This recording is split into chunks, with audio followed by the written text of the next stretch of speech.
Bonsoir à tous. Il est un peu tard. J'espère que l'échauffement d'aujourd'hui s'est bien passé dans l'attente du 1er mai. J'aimerais vous parler de quelque chose avec beaucoup de solennité et beaucoup de précaution aussi. Vous m'avez donné le privilège et la chance de pouvoir m'adresser à beaucoup de personnes en même temps, à travers ce mouvement, de me donner votre attention, de prendre le temps de m'écouter, de vous préoccuper de ce que je disais. Et, euh, Et c'est évidemment une chance extraordinaire, mais c'est aussi une responsabilité énorme. Et si je considère que c'est une responsabilité énorme, c'est pas du fait d'une question narcissique ou autre qui aurait un lien avec ma réputation, mais du fait des circonstances historiques dans lesquelles on est. Vous avez vu tous, comme moi, Emmanuel Macron, il y a quelques jours, faire son allocution à l'Élysée, à un moment qui est pourtant extrêmement important dans ce pays, et vous avez vu comme moi la même personne mettre en place les mêmes scénographies, la même passion à essayer de nous convaincre qu'il était quelqu'un de fascinant et qui ne semblait avoir qu'un objectif, et je pense que vous l'avez tous noté, essayer d'entreprendre les personnes qui étaient son interlocuteur sur place et de les amener à un jeu de séduction et de fascination très forte.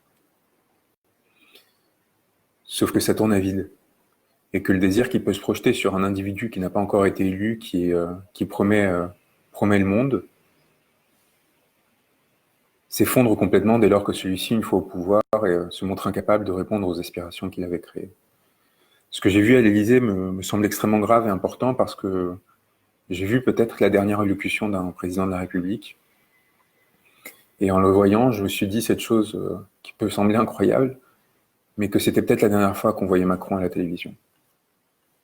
Et ça peut sembler absurde, mais j'aimerais vraiment qu'on prenne en compte la situation à quelques jours du 1er mai et qu'on s'interroge sur notre responsabilité à tous dans ce moment.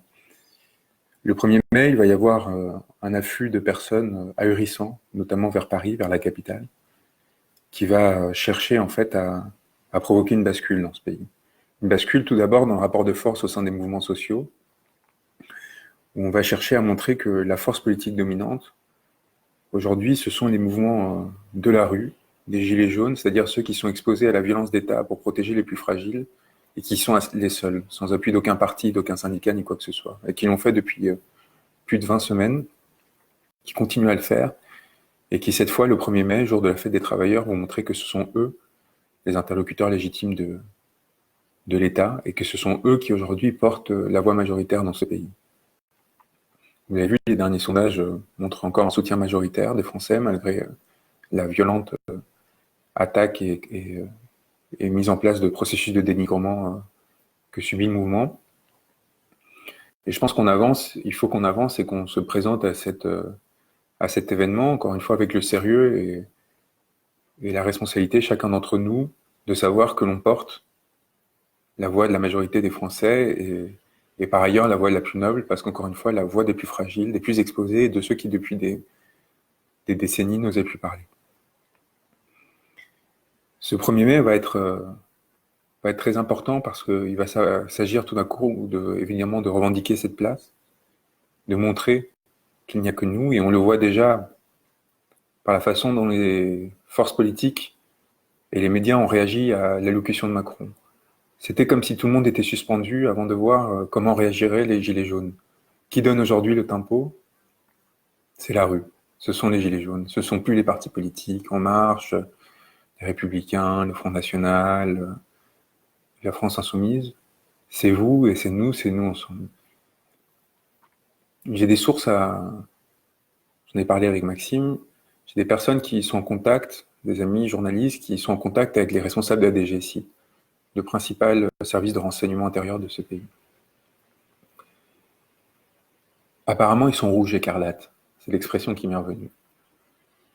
Ils sont paniqués face à la mobilisation qui vient. il y aurait entre 2000 et 2500 Allemands qui sont déjà en France depuis plusieurs jours et qui sont en train de se préparer pour le 1er mai. Il y a des personnes qui viennent de toute l'Europe, qui viennent se mobiliser, prendre un risque extraordinaire. Ce risque extraordinaire, c'est face à un pouvoir qui a montré qu'il était prêt à lâcher les chiens, au sens symbolique et réel du terme. Ils étaient prêts à mettre leur vie en danger. Il y a aussi beaucoup de personnes qui n'ont pas cette capacité aujourd'hui.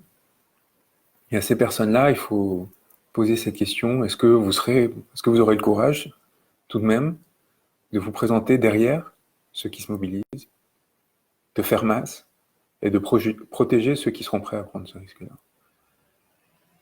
On est face à une crise démocratique majeure, face à laquelle le président de la République se montre incapable de répondre, et face à un gouvernement qui a présenté par bien des aspects une dimension criminelle. Il y a des personnes dans ce gouvernement que je souhaiterais voir en prison. Il y a des personnes, au sein des forces de l'ordre et ailleurs, qui répondent à des ordres qui sont manifestement illégaux, qui acceptent de faire violence, de priver de liberté des personnes, du simple fait de l'expression de leurs opinions. Il y a, depuis plusieurs décennies en France, une culture de l'impunité au sein des élites, que j'ai décrite dans Crépuscule, qui fait que vous pouvez, comme Anne Lauvergeon, provoquer la perte de 4 milliards d'euros de ressources publiques, 4 milliards d'euros de ressources publiques, ce qui a provoqué la faillite d'Areva, ce qui a provoqué le licenciement de plus de 3000 Français, la destruction de leur vie, ce qui a provoqué des augmentations dans les factures d'électricité de l'ensemble des concitoyens, et pourtant être nommé dans la foulée au comité d'administration d'Engie, plutôt que d'être mis en prison et de se voir demander comment ça se fait que ces 4 milliards d'euros ont disparu, demander où est-ce qu'ils sont, et demander pourquoi est-ce qu'ils sont partis dans des circuits de corruption et de rétrocorruption qui ont été mis en place. En 2 mots, l'affaire Uramine, celle qui a provoqué la disparition de ces 4 milliards d'euros, qui a valu à Anne Lauvergeon sa promotion au sein du conseil d'administration d'Engie, c'est une affaire qui a été utilisée au départ en achetant des mines invisibles sur lesquelles je suis allé enquêter au Centrafrique, en risquant ma vie, dans un article qui avait été censuré d'ailleurs par Le Monde, qui a fini par être publié par Le Monde diplomatique. C'est une affaire qui a fait disparaître dans des mines invisibles, inexistantes, de l'argent. Pourquoi? Pour corrompre des dirigeants étrangers. Donc il y a 400 millions d'euros par exemple qui sont partis pour corrompre le parti au pouvoir en Afrique du Sud, où on espérait obtenir de grands marchés de nucléaire, plus de 70 centrales nucléaires, qui nous permettraient en fait de sauver la filière nucléaire française, qui est comme le diesel, une de ces décisions catastrophiques qui ont fait que la France aujourd'hui se retrouve en difficulté. Sauf qu'il s'est passé quelque chose en Afrique du Sud, il y a eu des élections. Et contrairement en France, parfois, ces élections ne vont pas dans le sens de ce que veut l'oligarchie. Donc on a fait disparaître 400 millions d'euros en vain, et ça a provoqué une crise extraordinaire. Et ça a provoqué cette destruction. Cette Anne Lauvergeon, j'aimerais évidemment qu'elle soit mise en prison, parce que personne n'a été mis en prison depuis cette affaire qui remonte à 2006. Une enquête qui dure depuis 7 ans, pas une détention préventive, alors qu'il suffit que vous cassiez une vitre lors d'une manifestation pour vous retrouver immédiatement aux prises des forces de l'ordre et à la froideur de la justice. Eh bien, je vous en parle parce que cette affaire a concerné aussi une autre personne. Et cette personne était le directeur du lobbying d'Areva, des affaires publiques, c'est-à-dire celui qui était en charge de s'assurer que personne ne découvrirait cette affaire de corruption et qui était surpayé pour faire ça. Devinez quel est le prénom et le nom de cette personne. Quels sont leurs prénoms et noms? Édouard Philippe. Édouard Philippe, qui a été recruté là-bas, pourquoi? Parce que comme il avait été élu dans la droite, comme il était un des proches d'Alain Juppé, comme il était quelqu'un qui avait réussi des concours de la fonction publique à 20 ans et qui depuis se comportait comme un marquis, un petit aristocrate, parce qu'il considérait qu'à vie, il aurait la capacité, comme Anne Lauvergeon, de faire ce qu'il voulait sans jamais être sanctionné, parce que c'est comme ça que fonctionne la République de ce pays. Eh bien, cette personne-là était allée se corrompre à Areva et essayer de faire corrompre nos décideurs politiques, d'utiliser son réseau obtenu grâce à nous pour essayer de masquer cette affaire, protéger Anne Lauvergeon et permettre que tout continue comme avant. Aujourd'hui, Édouard Philippe est notre Premier ministre, et c'est lui qui donne les ordres au gouvernement qui font que des citoyens se font arrêter, tirer dessus, frapper, pour défendre leur opinion, et pour défendre des idéaux de justice fiscale, de démocratisation. Eh bien moi, si j'ai une ambition dans ce mouvement, c'est d'être celui qui permettra que cet homme-là, et bien des autres, aillent en prison. Qu'ils puissent évidemment assurer leur défense, mais une fois qu'ils seront en prison, en préventive, comme ces milliers de Français qui ont dû passer par les fourches codines de la justice sans aucune pitié. Il n'y a aucune raison qu'eux non plus aient notre pitié. Et donc j'en viens en fait au sujet de cette interlocution. J'aimerais qu'on commence à réfléchir à l'après. Il y a beaucoup de personnes qui n'osent pas se mobiliser parce qu'ils se disent que de toute façon, il n'y a pas d'alternative proposée par les Gilets jaunes. Et j'aimerais qu'on réfléchisse et qu'on fasse un effort ensemble de projection dans l'après. Et comme j'ai vu qu'il y avait un appel à se saisir des ronds-points, à reprendre les ronds-points, j'aimerais bien qu'on y aille tous avec cette idée qui est de se dire qu'est-ce qui se passe si le 1er mai, ou qu'est-ce qui se passe si peu après, Emmanuel Macron tombe. Et comment est-ce qu'on fait pour éviter que d'autres partis politiques, que d'autres institutions reprennent le pouvoir à notre place, c'est-à-dire à la place du peuple. Comment est-ce qu'on fait pour éviter que ce que portent les Gilets jaunes, c'est-à-dire un mouvement qui vise à créer la 3e étape de démocratisation de notre pays. Vous vous souvenez, donc avant la Révolution française, il y avait d'abord l'époque de la servitude. Il y avait des serfs qui étaient complètement soumis à leurs seigneurs. Puis après, l'aristocratie est venue. Et l'aristocratie, en gros, on a réussi à se libérer du servage, mais on était complètement soumis aux marquis, aux ducs, aux barons. Ensuite, il y a eu la Révolution française. Sauf qu'il n'y avait peut-être pas les niveaux d'instruction suffisants, peut-être pas les moyens technologiques suffisants pour créer une véritable démocratie. Donc on a créé ce que j'appelle une démocratie bourgeoise, en tout cas ce qu'ils appellent une démocratie représentative, de laquelle on a décidé de choisir des personnes qui parleraient en notre nom. Mais le seul avantage que nous a donné cette République, c'est de pouvoir voter de temps en temps pour choisir qui parlerait en notre nom, et pas pouvoir parler par nous-mêmes. Pendant 2 siècles, ça a marché plus ou moins bien, avec ses défauts et ses qualités, mais ça a produit un effet naturel, c'est que ces personnes-là, qu'on avait instituées, pour apprendre à parler, pour être formées, pour prendre le temps de se construire, pour pouvoir prendre les meilleures décisions pour nous, elles se sont instituées en caste. C'est-à-dire qu'elles ont commencé à veiller d'abord pour leurs intérêts, avant de veiller aux nôtres. Et donc, aujourd'hui, on est face à une crise de la démocratie représentative, et les Gilets jaunes, ce qu'ils montrent, c'est que ces personnes-là ne supportent plus qu'une autre forme de parole émerge dans l'espace public que la leur. Eh bien, il faut rompre ça, il faut rompre avec leurs privilèges, et c'est pour ça qu'ils ont si peur, et qu'ils font si violence. Et il faut provoquer la 3e transformation de notre pays, c'est-à-dire vraiment créer une démocratie directe, dans laquelle, à tout moment, chacun d'entre nous pourra prendre le pouvoir, la parole, pardon. Chacun d'entre nous pourra à nouveau revendiquer le droit à s'exprimer sur le sujet qu'il conviendra. Et on n'aura pas à élire tous les 5 ans quelqu'un qui décidera de tout pour nous. Et si on s'était trompé, ou si on nous avait trompé, comme ça a été le cas avec Emmanuel Macron, comme j'ai montré dans le Crépuscule, on doit tout assumer pendant 5 ans. Et on se retrouve dans une situation des privatisations d'aéroports de Paris, à la décomposition d'EDF, parce que c'est ce qui vient. On ne l'a pas encore parlé, mais on va diviser en 2 EDF maintenant, mettre d'un côté le nucléaire, la partie la moins rentable, et privatiser la partie la plus rentable, les énergies renouvelables, etc. Pourquoi? Pour que le grand public paye pour ce qui coûte le plus cher, et que le privé, derrière, garde ses avantages et fasse des profits.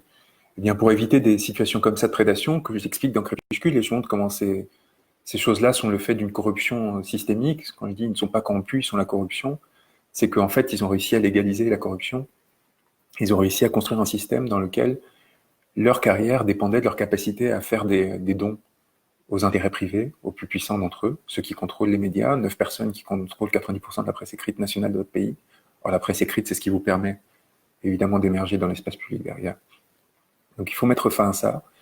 Et ce qui a été porté par les Gilets jaunes, c'est évidemment le référendum d'initiative citoyenne. On pourrait penser que c'est un gadget, pas du tout. C'est ce qui permet à tout moment de s'opposer, de s'interposer entre nos représentants, entre guillemets, les personnes à qui on a délégué notre parole, et les intérêts privés qui seraient tentés de servir. Et donc se battre pour cela, pour le RIC, pour le mandat impératif, ça demande non seulement d'avoir des propositions de fond, ça on les a, mais aussi de réfléchir aux institutions qui feront la transition. Alors moi j'ai commencé à y réfléchir tout simplement parce que mon intérêt dans tout ça, Honnêtement, ce serait d'un jour avoir la possibilité de devenir l'un de vos procureurs. C'est-à-dire dans votre nom, et après avoir, et je pense que la meilleure façon de faire ça, ce serait de proposer le poste à un certain nombre de personnes à travers l'élection, n'importe qui pourrait se présenter, c'est d'être l'un de ceux qui permettraient de mettre ces personnes-là en prison.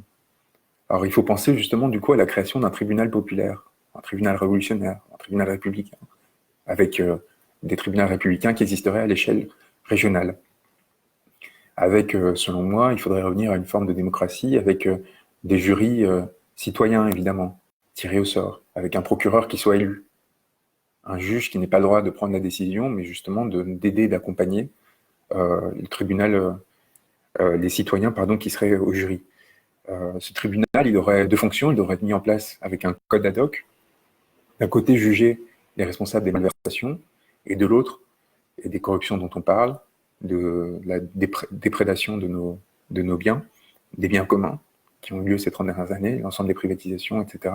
Et de l'autre, les responsables des violences et des mutilations, des éborgnages, des arrestations arbitraires qui ont été commis.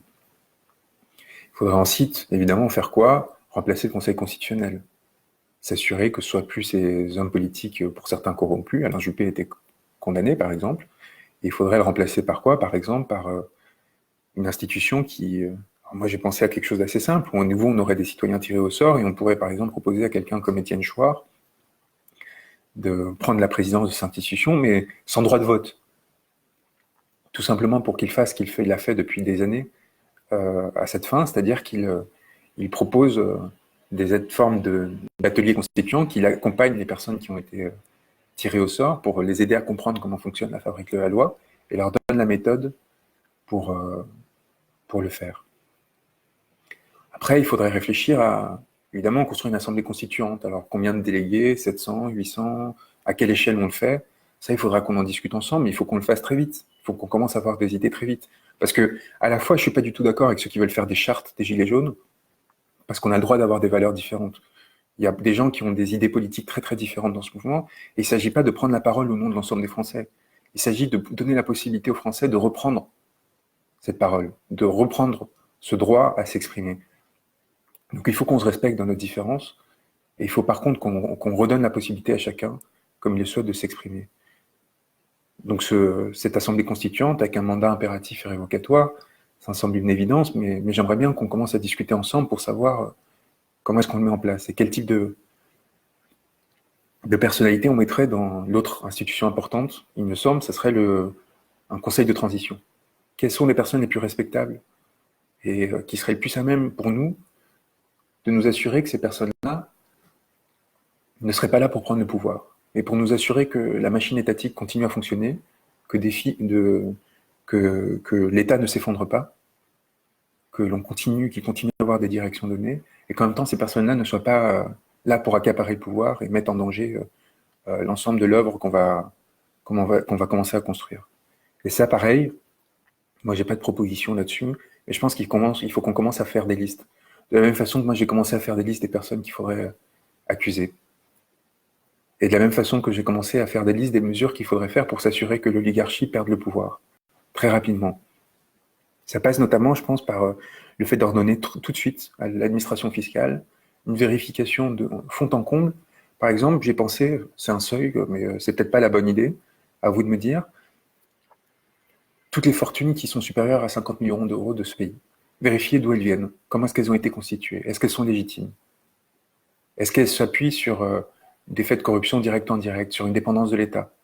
Et comment ça se fait qu'on en est arrivé à avoir jusqu'à 87 milliards d'euros pour Bernard Arnault, une seule personne? Ça, c'est une mesure, par exemple, qui me semble importante et qui me permettrait très rapidement de dégager des ressources pour aider les personnes les plus en difficulté dans ce pays. Avec évidemment la remise en place d'un contrôle des capitaux, la reprise de contrôle, selon moi, ça c'est à discuter encore une fois par référendum très rapidement, de notre capacité à produire la masse monétaire. Et donc évidemment, la question de l'appartenance à l'Europe, qui à mon avis devra être soumise à référendum très rapidement, mais quand même on nous le sent peut-être quelques mois, 2, 3 mois, à discuter, je ne sais pas ce que vous en pensez, le temps qu'on puisse recréer un débat, parce qu'on n'a plus de débat sur ce sujet, c'est pas possible. Il y a peut-être 30 ou 40% des Français aujourd'hui qui veulent sortir de l'Europe ou de l'euro. Sauf qu'aujourd'hui, on est tellement mal informés de tous les côtés, de ceux qui sont favorables, de ceux qui sont contre, et qu'on n'arrive pas à confronter ces opinions. Et du coup, on bloque complètement le sujet. Vous vous souvenez du scandale démocratique de 2005, qu'on nous a volé notre droit de nous exprimer.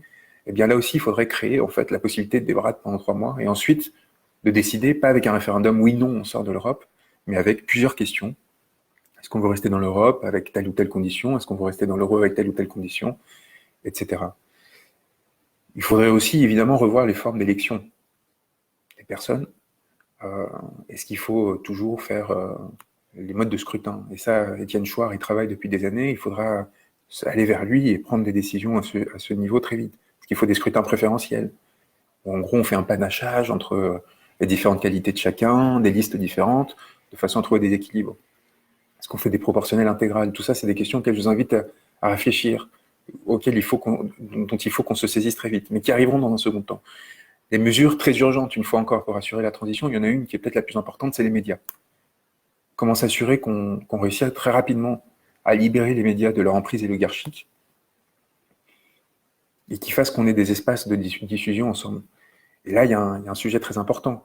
Moi, je pense que tous les médias qui appartiennent à des grands groupes industriels, qui ne sont pas des groupes de presse, ou à des oligarques qui ont des intérêts directs ou indirects dans leur rapport avec l'État, eh bien, ces médias, il faudra évidemment les libérer. Et comment est-ce qu'on les libère? Dans un premier temps, moi, je m'étais dit, il faut tout simplement nationaliser et avec ça, donner en fait le contrôle des médias aux journalistes eux-mêmes. Ça peut sembler une bonne solution. Puis après, je me suis rendu compte, mais non, parce que les journalistes qui ont été recrutés dans ces médias-là, ils ont été recrutés par ces grands oligarques.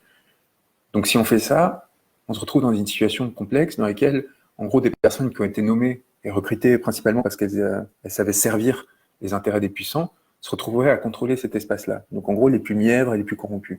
Donc derrière, je me suis dit, peut-être qu'il faudrait qu'on organise une souscription nationale pour remplacer le capital de ces gens-là, pour leur permettre de continuer à exercer. Donc chacun, avec une petite somme, pourrait devenir un des copropriétaires de ces médias, disons pour 20 euros. Après, il y aurait des assemblées générales qu'on pourrait faire virtuellement, qui permettraient d'élire les directeurs de la rédaction, les rédacteurs en chef, etc. Et ce qui manquerait, en gros, d'abord, l'État abonderait, sans avoir le contrôle sur les médias, parce qu'il ne s'agit pas, évidemment, il s'agit d'accroître la démocratie, pas de reprendre le contrôle sur celle-ci. Et qu'est-ce qu'on ferait dans la foulée? Eh bien, évidemment, on pourrait créer un système où, dans vos impôts, quand vous faites vos déclarations de revenus, maintenant c'est quasiment automatique, mais bon, vous pourriez décider, y compris pour les partis politiques et pour les médias, à qui vous décidez d'accorder le pourcentage de vos impôts qui est censé financer cet espace-là. Et vous voyez, comme ça, du coup, on assurerait un financement citoyen, qui ferait que ces médias seraient à nouveau indépendants et parleraient à nouveau dans l'intérêt de l'ensemble de la société, et pas de ceux qui les détiennent. Pour les partis politiques, il faudrait évidemment interdire à tous les politiques, selon moi, tous les partis politiques qui existaient sous la Ve République, de pouvoir se présenter aux nouvelles élections. Ça me semble un minimum, un point de départ important. Et après, il y aurait des mesures, mais de plus long terme, sur l'éducation, sur les grandes écoles, etc. Il y a un dernier point, c'est comment est-ce qu'on fait pour éviter l'évasion de capitaux. Moi, je pense qu'il faudra très rapidement, donc, non seulement reprendre le contrôle sur la fabrication de la monnaie, qu'on nous a arraché depuis très longtemps, mais aussi s'assurer que les oligarques ne partent pas trop vite, quoi. Et ça, ça passe par le tribunal dont je vous parlais tout à l'heure. En Algérie, les premières fortunes ont été arrêtées quasiment au moment où la révolution commençait, et alors qu'ils essayaient de fuir. Moi, je tiens à dire qu'à ces personnes-là qu'elles ne pourront pas fuir. Voilà. On a quelques jours pour se préparer, pour se faire confiance, pour se dire que si jamais il y avait une possibilité de provoquer quelque chose, on soit là pour faire ce travail et pour être suffisamment sérieux pour montrer, pour donner la confiance aux gens qu'il n'y aura pas d'effondrement. Il n'y aura pas d'effondrement pour eux, mais que l'État continuera à fonctionner, que les services publics seront assurés, mais que par contre, on ne se soumettra pas à nouveau à ce pouvoir politique. Est-ce que ça prendra 10 ans? Est-ce que ça prendra une semaine? Les révolutions, vous savez, sont complètement imprédictibles, pardon. Mais ce travail me semble très très important et j'aimerais qu'on le commence ensemble et que chacun y commence et qu'on se sente du coup en confiance au moment d'agir. Voilà, je ne sais pas si vous avez des questions. Et oui, évidemment, le passage obligé et le préalable, c'est le RIC, qui fait que plus jamais quelqu'un pourra prendre une décision contre nos intérêts, ou s'il le prend, on pourra évidemment le renverser.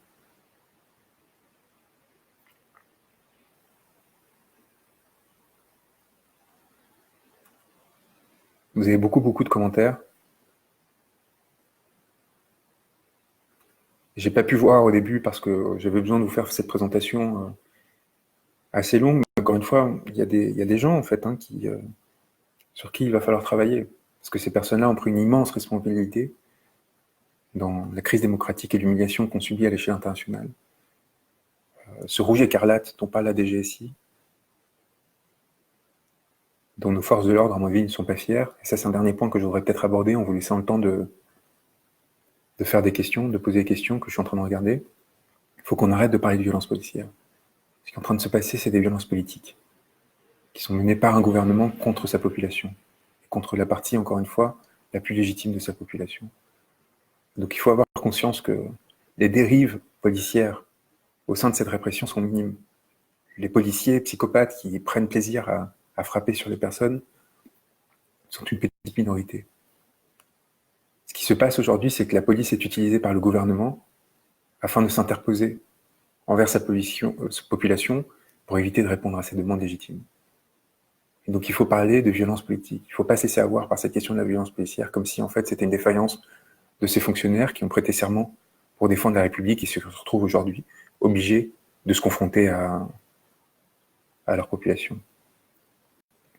On me pose la question de l'Europe. Je pense qu'il y a beaucoup de personnes en Europe, et s'il y a beaucoup de personnes qui sont en train de venir aujourd'hui en préparation du 1er mai en France, c'est parce qu'ils ont un espoir extraordinaire qu'on puisse changer les choses. On est la 6e puissance mondiale, économiquement parlant. On peut changer le système économique. On peut aller vers plus de redistribution, plus de justice, plus de transition écologique. Pour une seule raison, on est plus fort que le capital.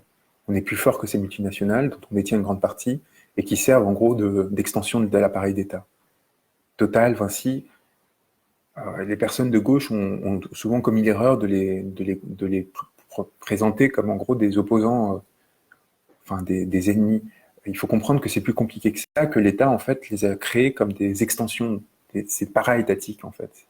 Et donc il faut se rendre compte c'est des outils à notre service qu'on peut réorienter vers quelque chose de plus constructif. Vinci nous pille à travers à travers la privatisation des autoroutes, mais c'est une décision consciente de l'État pour donner des marges de manœuvre financières à Vinci pour qu'ils aillent chercher des marchés à l'étranger et qu'ils puissent les rafler contre les autres entreprises et puis après, ils rapatrient les revenus. Sauf que ça crée qu'une chose, une augmentation énorme des inégalités. Pourquoi? Parce que qui est-ce qui est l'actionnaire de Vinci qui récupère ses dividendes? C'est les actionnaires. Et donc ceux qui ont accès au capital, donc les plus favorisés. Donc c'est une politique choisie, mais qui pourrait avoir une autre orientation si on le décidait. Et qui pourrait faire que cet argent pourrait revenir à l'ensemble des populations. Donc oui, il faut recréer des banques publiques, évidemment. Il faudra nationaliser des banques immédiatement pour retrouver le contrôle sur la création monétaire. Je suis complètement d'accord avec vous. Comment lutter contre les lobbyistes? Tout simplement en ayant un État fort, et ça aussi, ça sera des règles très très fortes, notamment le mandat impératif, révocable, unique, mais aussi surtout pour la haute fonction publique, l'interdiction du pantouflage. Et parmi les personnes qu'il faudra aller chercher avec le nouveau tribunal, toutes les personnes qui seront compromises et qui auront utilisé ce que nous leur avions donné, le privilège de pouvoir étudier longuement, le privilège de pouvoir accéder au réseau de l'État, à l'inspection des finances, par exemple, comme l'a fait Macron, théoriquement, non pas pour aller se corrompre chez Rothschild, mais pour servir l'État et pour s'assurer que l'on dépensait bien notre argent. Eh bien, ces personnes-là, il va falloir chercher leur responsabilité dans toutes les opérations qui ont fait piller le pays. Et oui, je crois qu'on peut faire piller le gouvernement. Oui, Mireille, je crois vraiment. Parce que de toute façon, c'est ça que je veux vous dire, quoi qu'il arrive, il faut qu'on se mette en fait en dialectique avec eux, dans lequel ils sentent en fait qu'ils peuvent tomber pour une simple raison, c'est la seule façon de leur arracher quelque chose.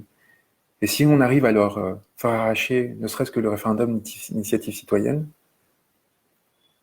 eh bien derrière, en fait, on changera très rapidement le système dans son ensemble. C'est pour ça qu'ils ne le lâchent pas, quoi qu'il arrive. Donc vous voyez, en fait, tout simplement, il faut... vous voyez, moi, le 1er mai, je serai là, évidemment, oui. Et je serai là en première ligne pour une simple raison. pour une raison qui ne m'appartient pas, parce qu'encore une fois, moi j'avais mis ce livre en ligne en PDF début novembre, et j'avais appelé à soutenir les Gilets jaunes contre toute ma classe sociale avant le début, avant l'acte 1, sur 28 minutes sur Arte, vous pouvez vérifier. Je pensais que je signais ma mort sociale en faisant ça, que je commettais un acte définitif, parce que vous imaginez, vous mettez un PDF en ligne, qu'est-ce qui peut se passer avec un PDF? Rien, a priori. On vous prend pour un fou, et puis c'est fini, on se débarrasse de vous. Et il s'est passé ce truc incroyable que ça a pris une ampleur énorme, sans aucun appui médiatique, sans aucun appui institutionnel.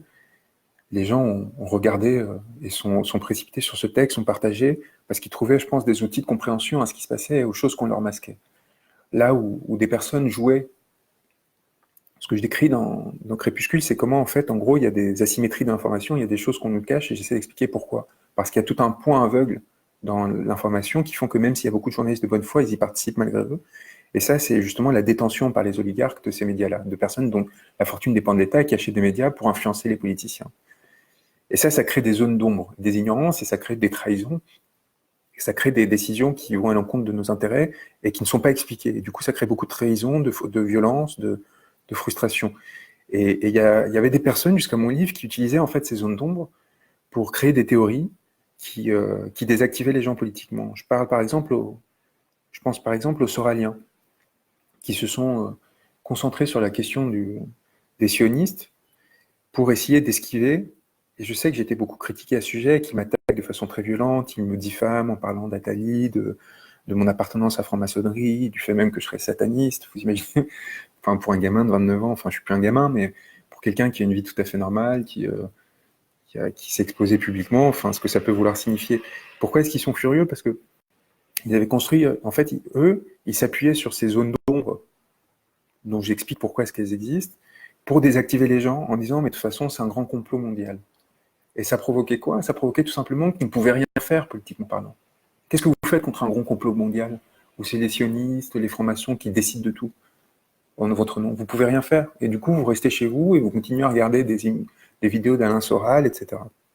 Alain Soral, aujourd'hui, je tiens à l'indiquer quand même, le procureur de la République, qui dépend du gouvernement, donc d'Édouard Philippe et d'Emmanuel Macron, a ordonné le fait qu'il ne soit pas arrêté, alors que la justice avait demandé à ce qu'il soit arrêté.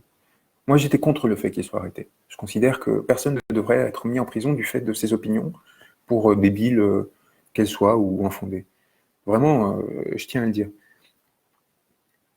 Mais si je suivais la théorie d'Alain Soral, qui disait qu'en gros, c'est le CRIF qui décide de tout dans ce pays, et les sionistes. Si je suivais cette théorie, et il a dit qu'il était persécuté, que ce mandat d'arrêt avait été fait par ce complot sioniste à l'échelle mondiale qu'il décrit dans plein de vidéos, comment est-ce qu'il explique que le gouvernement ait décidé d'ordonner qu'il ne soit pas arrêté, et qu'une décision de justice ne soit pas appliquée pour le défendre? Et si je suivais cette théorie, il parle de moi comme un opposant contrôlé, lui qui a jamais rien fait pour amener une véritable révolution, qui s'est jamais vraiment impliqué dans ces mouvements-là, qui juste se contente de déblatérer en racontant des choses parfois intéressantes, souvent délirantes. Il serait quoi, lui, alors? Quelqu'un qui est protégé par le gouvernement? Comment est-ce qu'on l'explique dans sa théorie? Qu'il nous l'explique? Pourquoi est-ce que le gouvernement décide, alors qu'il m'attaque depuis des semaines, tout d'un coup de le protéger, d'empêcher qu'il soit mis en prison alors qu'il y a une décision de justice à son encontre? Alors lui, il va dire, bah oui, mais c'est parce que c'était illégal. Non, mais il lui-même dit que c'était à cause du CRIF que cette décision avait été prise, qui était persécuté par le CRIF, et il explique après que le CRIF contrôle le gouvernement. Alors quoi? En fait, c'est un infiltré du CRIF? Ou c'est juste qu'en fait, il s'appuyait sur les zones d'ombre qui existaient pour essayer de manipuler les personnes, pour essayer de leur dire qu'ils savaient des choses qu'ils ne savaient pas, les concentrer sur des objets qui faisaient qu'ils ne pouvaient pas politiquement faire quelque chose. Moi, à ma modeste mesure, et je prétends pas tout savoir, hein, vraiment de loin, par contre, je sais une chose, de ce que j'ai vu de l'intérieur. Évidemment, je suis pas franc-maçon, évidemment, Jacques Attali n'est pas mon parrain, ni mon neveu, ni mon je sais pas quoi, je sais pas ce qu'on a raconté, il n'y a pas de... Enfin, bref, vous le savez très bien, je me suis expliqué, j'ai raconté en détail, en fait, d'où je viens, j'ai tout exposé à des niveaux de transparence franchement inédits, hein. Je suis pas un sataniste, je mange pas d'enfants, parce qu'on me l'a fait quand même, hein. Je suis pas quelqu'un de parfait, par contre, c'est sûr, mais par contre, je suis quelqu'un de très déterminé et je vais pas me laisser avoir par ces personnes-là. Et si je suis en train de m'opposer à tout un gouvernement qui m'a menacé de me mettre en prison pour le coup, pour avoir armé les esprits, parce que j'ai trahi leurs secrets, Je vais pas me laisser intimider par ces personnes-là. Et si j'ai trahi ces personnes corrompues là-haut, qui essayaient de m'absorber, ces milliardaires qui me proposaient de travailler avec eux, c'est pas pour me laisser intimider par des petits marchands de haine. Et ils pourront pousser, ça marchera pas. Et donc je voulais dire justement sur moi j'essaie de donner des outils pour comprendre où est l'argent, pourquoi est-ce qu'il y a des trous dans l'espace informationnel. J'essaie d'aider chacun d'entre nous à mieux comprendre comment fonctionne le système, parce que la société m'a donné la possibilité pendant toutes ces années, en fréquentant ces espaces-là, de recueillir beaucoup d'informations, faisant toutes ces grandes écoles. J'essaie de redistribuer ce savoir, tout simplement. Et du coup, de permettre à chacun après de se déterminer, et politiquement et ailleurs. J'essaie pas de les enfermer, vous voyez, c'est l'exact inverse. Ces personnes-là essaient de vous enfermer dans un raisonnement clos, dans lequel il n'y a pas de solution politique. Mais au contraire, je vous appelle à l'émancipation. Je vous appelle à prendre la parole par vous-même et à ne pas dépendre de personnes comme moi, et a fortiori de personnes comme Soral ou les oligarques dont il est l'idiot utile au final. Voilà, donc ça, c'est une clarification par rapport à cet individu qui aime se poser en victime tout en prétendant que c'est un viriliste. S'il a compté pour certaines personnes ici, sachez que je pense que ce qui s'est passé aujourd'hui montre la limite de sa démarche. Voilà, je vais fermer cette parenthèse parce que je suis pas là pour... chacun a le droit de penser ce qu'il veut, encore une fois, mais comme j'ai été attaqué bille en tête par ces personnes-là, je préférais m'expliquer à vos sujets. Et je sais que beaucoup de personnes en ont parlé et ont été inquiétées à travers ça. Donc je vais recommencer à voir vos questions, pardon, à chaque fois j'essayais de répondre à ça. Non, évidemment, je ne participe pas aux européennes. Moi, je pense qu'il faut qu'on saute les européennes. Vous savez, les députés qu'on va élire à l'Assemblée, au Parlement européen, n'ont même pas le droit à l'initiative législative. C'est-à-dire qu'ils n'ont même pas le droit de proposer des lois. Ils peuvent seulement les amender. Donc, au lieu de participer à cette, pour moi, ce qui est une parodie d'élection, de dépenser nos énergies à nous dire pour qui est-ce qu'on vote, pour comment est-ce qu'on vote, nanana, de céder leur chantage en disant si on vote pas, Macron sera haut, mais qu'il soit haut, qu'il envoie des notables à l'Assemblée, qu'il fasse élire 25 députés plutôt que 20, qu'est-ce que ça va changer pour nous? Je pense qu'il y a un enjeu beaucoup plus important aujourd'hui, non? Je pense que la façon qu'on a eu d'obtenir ces 13 milliards d'euros qu'il a donnés pour les plus fragiles et les plus faibles, qu'on lui a arrachés, c'était par la rue, c'était pas les partis politiques, c'était pas les syndicats, c'était pas les élections. Donc a fortiori pas les européennes. Donc je vous dis pas que pour d'autres élections, peut-être plus tard, il faudrait faire... Mais là, franchement, je pense qu'il faut qu'on se divise sur ce sujet. Moi, j'irai pas voter, ou peut-être que je voterai blanc. En tout cas, j'appellerai certainement pas à voter pour qui que ce soit. Et surtout, je leur donnerai pas une voix qui leur permettra de dire qu'ils sont légitimes et qu'on continue à croire là-dedans. On n'y croit plus à ça.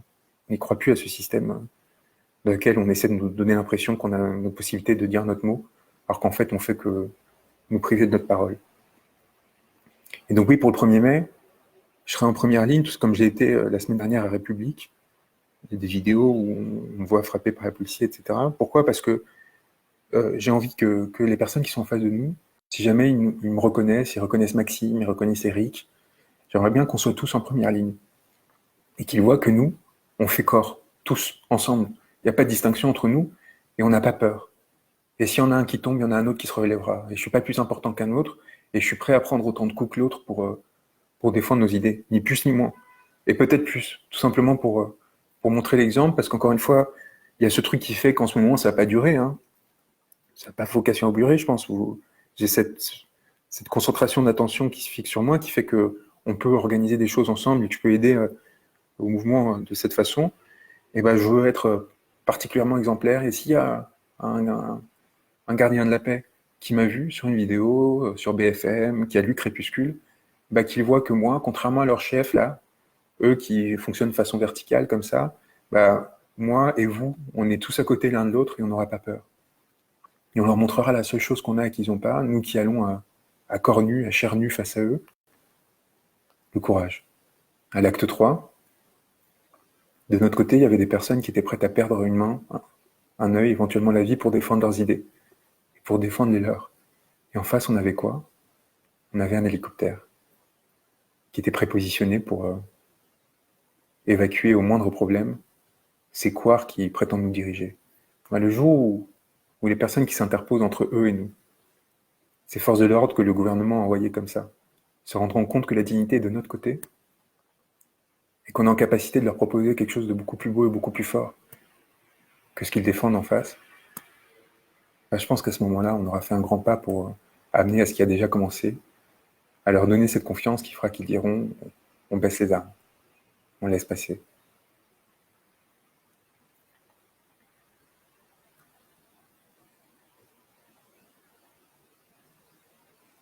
Donc il y a des personnes qui veulent voter, allez voter. Mais sachez que, encore une fois, le bloc bourgeois fera son 20%, parce que eux, ils font élire des personnes qui les ressemblent, qui défendent leurs intérêts, et ça leur coûte rien. Ils savent très bien que le seul effort à faire, c'est aller mettre une urne de temps en temps, et harceler tout le reste des Français en disant, voyez, si vous votez pas assez mal, c'est que vous croyez pas en démocratie, on s'est battu, on s'est sacrifié pour faire la démocratie, et faire qu'in fine, du coup, ça légitime leur pouvoir. C'est tout ce que j'ai à dire. Après, encore une fois, j'ai pas envie qu'on se divise là-dessus. Je veux juste dire que le plus important, et l'histoire est en train de s'écrire dans la rue aujourd'hui. J'occulte aucune influence. J'occulte aucune influence. J'ai parlé du rôle de la franc-maçonnerie, y compris à des niveaux importants. J'ai expliqué que c'était beaucoup plus important en province qu'à Paris. J'ai expliqué comment des personnes comme Valls, Mélenchon, mais aussi Benalla, Ismaël Émélien, le conseiller spécial, ont fait leur carrière notamment grâce à la franc-maçonnerie. J'ai expliqué que c'était pas normal qu'il y ait des espaces secrets dès qu'on touche aux politiques. Et par contre, j'ai expliqué que en ce qui me concernait, évidemment, j'avais jamais été initié, je vous l'aurais dit sinon. Pourquoi est-ce que j'aurais raconté tout ce que j'ai raconté sur moi si ça aurait été pour cacher quelque chose, à part encore une fois pour penser qu'on est dans un grand complot qui ferait que nanana. J'ai expliqué que ce que j'ai vu au plus haut, que moi j'ai réussi par exemple à m'intégrer dans ces sphères-là, j'ai été adopté par ces sphères-là du pouvoir et de l'oligarchie, sans jamais avoir été franc-maçon ou approché de la franc-maçonnerie, parce qu'il y a des réseaux qui sont plus importants encore, qui sont ceux des grandes écoles, qui sont ceux qui sont construits par l'oligarchie, et qui font quelqu'un comme Macron, même s'il s'est prêté à des jeux d'influence comme ça, de réseau avec la maçonnerie, il s'est présenté en tenue blanche une fois en 2016, il n'a pas eu besoin de ça, il s'est principalement appuyé sur les réseaux oligarchiques et que je décris dans Crépuscule et médiatiques. Et donc j'essaie juste d'apporter de la complexité en fait. Après je me fais attaquer violemment parce qu'on dit si, ça, mais vous savez, moi j'essaie pas de prendre la place de qui que ce soit. Hein. J'essaie juste de dire que quand on vous explique que c'est une chose, essayez de voir que c'est parfois plus compliqué. D'ailleurs, j'incite à lire d'autres choses que mon livre, que Crépuscule, qui est un accès libre hein, pour qui veut le lire. Il y a un livre, par exemple, très important d'un journaliste, Marc Andevel, qui est sorti il y a 3 jours, qui s'appelle Le Grand Manipulateur sur Macron, et qui parle notamment des réseaux avec la franc-maçonnerie, qui parle des orgies qu'il y avait dans En Marche pendant la campagne, qui parle des réseaux algériens, qui parle de toute une série de réseaux qui ont été utilisés par Macron pour se faire élire, et qui complètent en fait ce que j'ai travaillé. Donc voilà, donc ça on met de côté, et on revient au vrai sujet, qui est comment on se mobilise pour défendre nos droits. On arrête de fantasmer, on arrête de se projeter sur des béquilles émissaires qui nous permettent d'être très confortables sur notre canapé, à disserter sur le monde sans se bouger pour défendre les droits et ceux de nos proches. Parce que je pense que c'est ça ce qui est important aujourd'hui. C'est aujourd'hui important, c'est on a la possibilité de reprendre en main notre destin, donc on arrête de penser que tout est joué d'avance, et on se mobilise en oubliant, en disant oui, c'est des oligarques, je sais pas quoi, on y va tout simplement. On y va, qui que ce soit qui est en face, et voilà. Et donc moi je pense qu'il faut qu'on soit présent sur Paris, j'appelle vraiment à ce que vous veniez en masse sur Paris, et en province, vous trouverez les conférences que j'ai faites parce que j'étais à Jupy hier, à Montpellier il y a 3 jours, je parle à beaucoup de gens à chaque fois, et j'ai expliqué, je peux pas le redire ici, mais très clairement ce qui se jouait et comment est-ce qu'on pourrait justement se mettre en mouvement. Et sur l'oligarchie, je vous invite vraiment à lire mon livre. Et si vous n'êtes pas convaincu, on pourra en discuter, mais si on parlait sur des faits.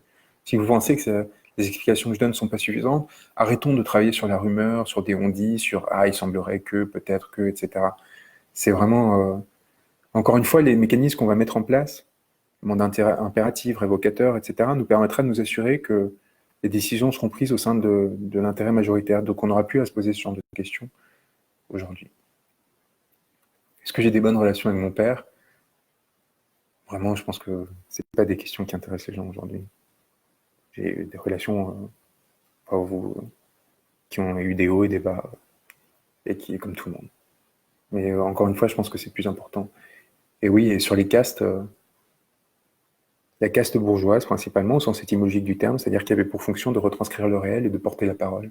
C'est ça une caste. C'est au sein d'une société ce qui permet d'avoir une fonction particulière. Eh bien, évidemment, aujourd'hui, je pense qu'on peut basculer sur un autre fonctionnement. Et oui, je pense qu'il y a une crise financière qui arrive. Et c'est pour ça que je trouve qu'il y a une urgence très forte. Il y a deux urgences très fortes. C'est éviter qu'on se retrouve en 2022 avec une nouvelle absence d'alternative, en gros, entre Le Pen et Macron. On soit obligé de voter par défaut ou pas, d'ailleurs, et avec tous les risques que ça comporte, et qu'on nous prive de notre droit à l'expression populaire. Et d'autre part, c'est la crise, en fait, que beaucoup d'experts annoncent, en effet, et si demain on a une crise économique, alors qu'il y a aujourd'hui tellement de personnes qui sont en difficulté déjà, je peux vous assurer qu'on aura beaucoup de mal à faire cette révolution démocratique qu'on essaie en train de mettre en place. On va au contraire se retrouver dans une situation où les gens seront tellement désespérés qu'ils exigeront une solution immédiate et seront prêts à se précipiter sur le moindre charlatan ou la moindre personne qui propose une solution autoritaire, et on aura perdu une immense opportunité de nous en sortir. C'est pour ça que je pense qu'il y a une urgence très forte. Et c'est pour ça que je vous parle avec cette solennité aujourd'hui, en fait, parce que ce qui est en train de se passer est très grave, en fait. C'est très grave ce que fait Macron. C'est très grave, en fait, ce qu'il a fait, ce qu'il a infligé à ce pays, à la réputation de ce pays, aux citoyens de ce pays, à la démocratie, qui était très imparfaite, hein, mais qui faisait qu'on réussissait à vivre dans un minimum très défaillant de concorde nationale. La façon dont il a détruit le reste de démocratie qu'on avait, et c'est très grave aussi qu'on arrive à un moment qui puisse être un point de bascule où on ne soit pas prêt. Et il faut vraiment qu'on le soit. Voilà. Est-ce que j'ai besoin d'assistant, de secrétaire? Non, j'ai besoin que vous soyez là. Soyez là le 1er mai, que vous mobilisiez. Enfin, encore une fois, je le dis plusieurs fois, mais vous m'avez vraiment sauvé la vie. Enfin, c'est assez bizarre à dire, mais moi je vous dis, quand j'écris ce texte, c'est pas un testament, mais c'est une façon de dire, voilà, moi j'ai fait ce parcours dans cette société qui me dégoûte. Euh, je vois cette violence qui monte dans la société, il y a plus de respiration, il n'y a plus d'alternative. Euh, il y avait plus de voix, quoi. Et vous imaginez pas, en fait, et je pense qu'on est des milliers à avoir ressenti ça, euh, le bonheur que ça a été de se sentir qu'on n'était pas seul, que j'étais pas seul, qu'on était beaucoup à ressentir cette violence qui existait au sein de cette société, qui s'était développée, qui faisait qu'on était en train de s'autodétruire sans même se rendre compte et comprendre pourquoi, parce qu'on n'arrivait pas, en fait, à mettre les mots et à montrer qu'il y avait un problème politique. Et le fait qu'il y ait une force apolitique qui émerge, qui puisse enfin se faire parler des gens extrêmement différents, qui pour beaucoup s'en fichaient complètement de la politique, pour d'autres avaient des opinions complètement différentes, et qui commencent à se dire on arrête avec le massacre. On se rend compte que c'est pas notre faute. Si on s'est fait virer, si on n'arrive pas à trouver notre place, si on ne trouve pas de fonction dans la société, si c'est parce qu'il y a un système qui notamment depuis 2008, a complètement parti en vrille, et que nos responsables politiques, plutôt que chercher les responsables, nous l'ont fait payer à nous.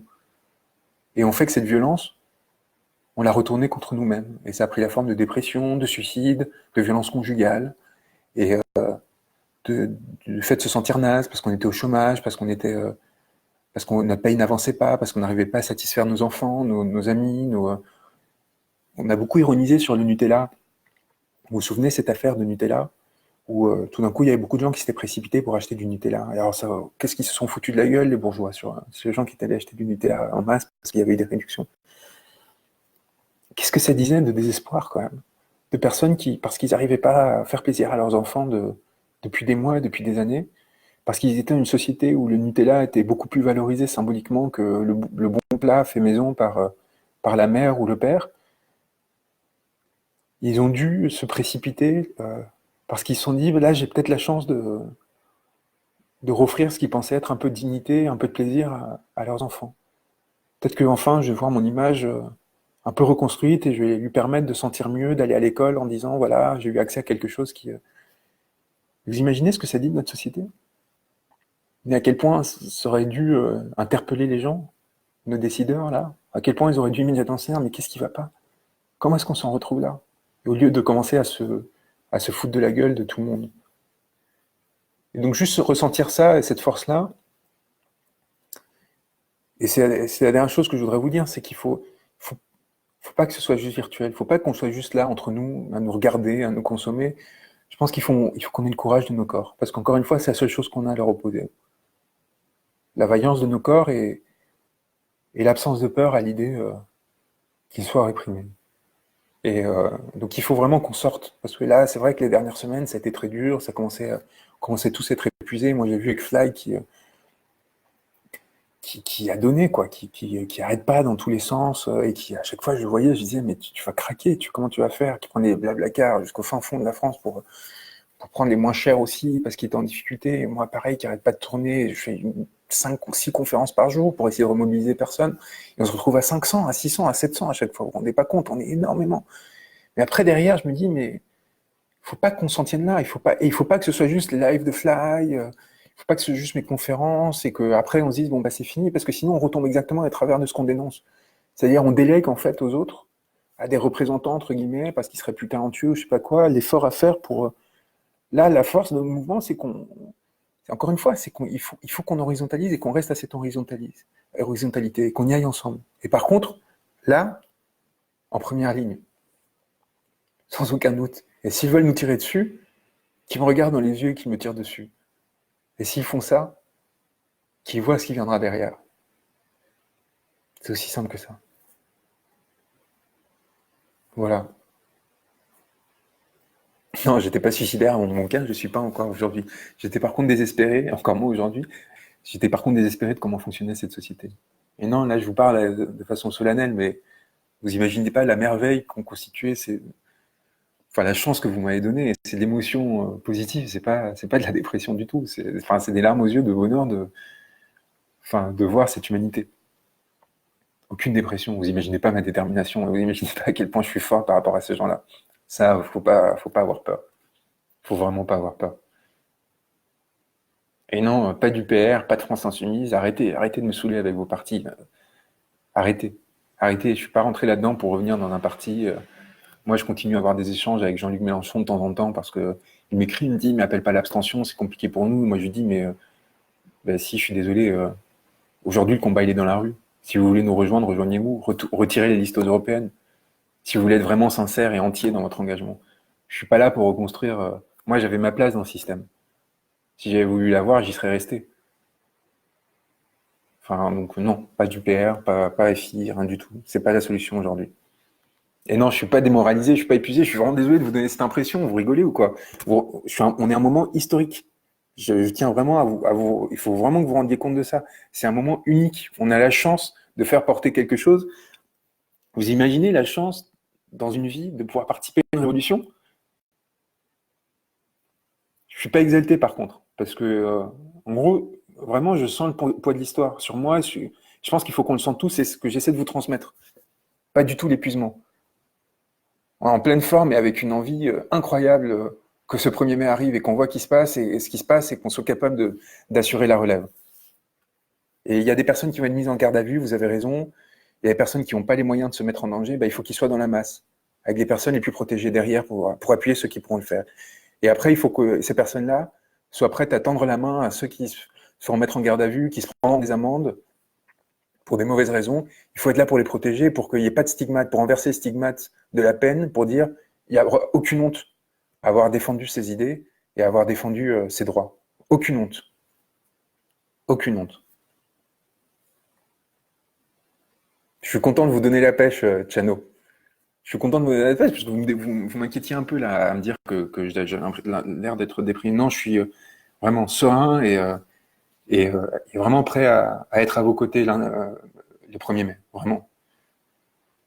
Vraiment. Et pour ceux qui disent qu'ils sont déçus en disant que c'est pas incompatible, la rue et l'urne, c'est votre choix et je vous respecte et je comprends parfaitement. Suivez votre combat. Chacun a son combat. Et je vais en parler une dernière fois, l'image que j'ai sur je vous invite à aller la voir, l'image que j'ai sur mon site, de mon cabinet d'avocat, qui est une image de Goya, d'un bouc qui fait des images sataniques avec des enfants. Donc, du coup, enfin, vous imaginez ce que ça provoquait comme panique, et je peux comprendre encore une fois, parce que, enfin bref, j'ai pris au sérieux, j'ai fait une vidéo dessus sur YouTube, à laquelle je vous incite à voir. C'est une vidéo très importante pour se souvenir de la violence du pouvoir, et de la puissance de la croyance et de la superstition. Et pour se rendre compte que l'absence de pensée peut amener à des effondrements très importants. Et c'est une des plus belles œuvres de Goya, qui est un très très grand peintre que j'incite à découvrir, et explorer le pouvoir. Moi, j'ai mis beaucoup d'années pour construire mon raisonnement et pour faire que je sois en mesure de commencer à penser par moi-même et pas simplement adhérer à ma classe, et faire qu'à un moment, je vous ai rejoint, je me suis retrouvé à vos côtés pendant quasiment tous les actes et même au-delà, et aller sur des ronds-points partout en France depuis des mois pour essayer de vous transmettre ce que j'ai appris, bah, ça passe aussi par la découverte des œuvres d'art et ce qu'elles disent des systèmes politiques.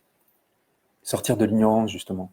Et justement, l'œuvre de Goya, c'est une œuvre sur l'ignorance et l'inquiétude que ça peut créer. Donc rien de satanique, mais aussi c'est ce paradoxe incroyable qu'est cette œuvre, qui est magnifique, qui est fascinante si vous êtes sincère avec vous-même, et qui en même temps est horrible et dégoûtante. Et ben, ça rappelle que le dégoûtant et l'horreur peuvent fasciner, et que du coup c'est extrêmement inquiétant, qu'il faut toujours avoir être très précautionneux à ce sujet. Voilà, aussi simple que ça, c'est une prévention.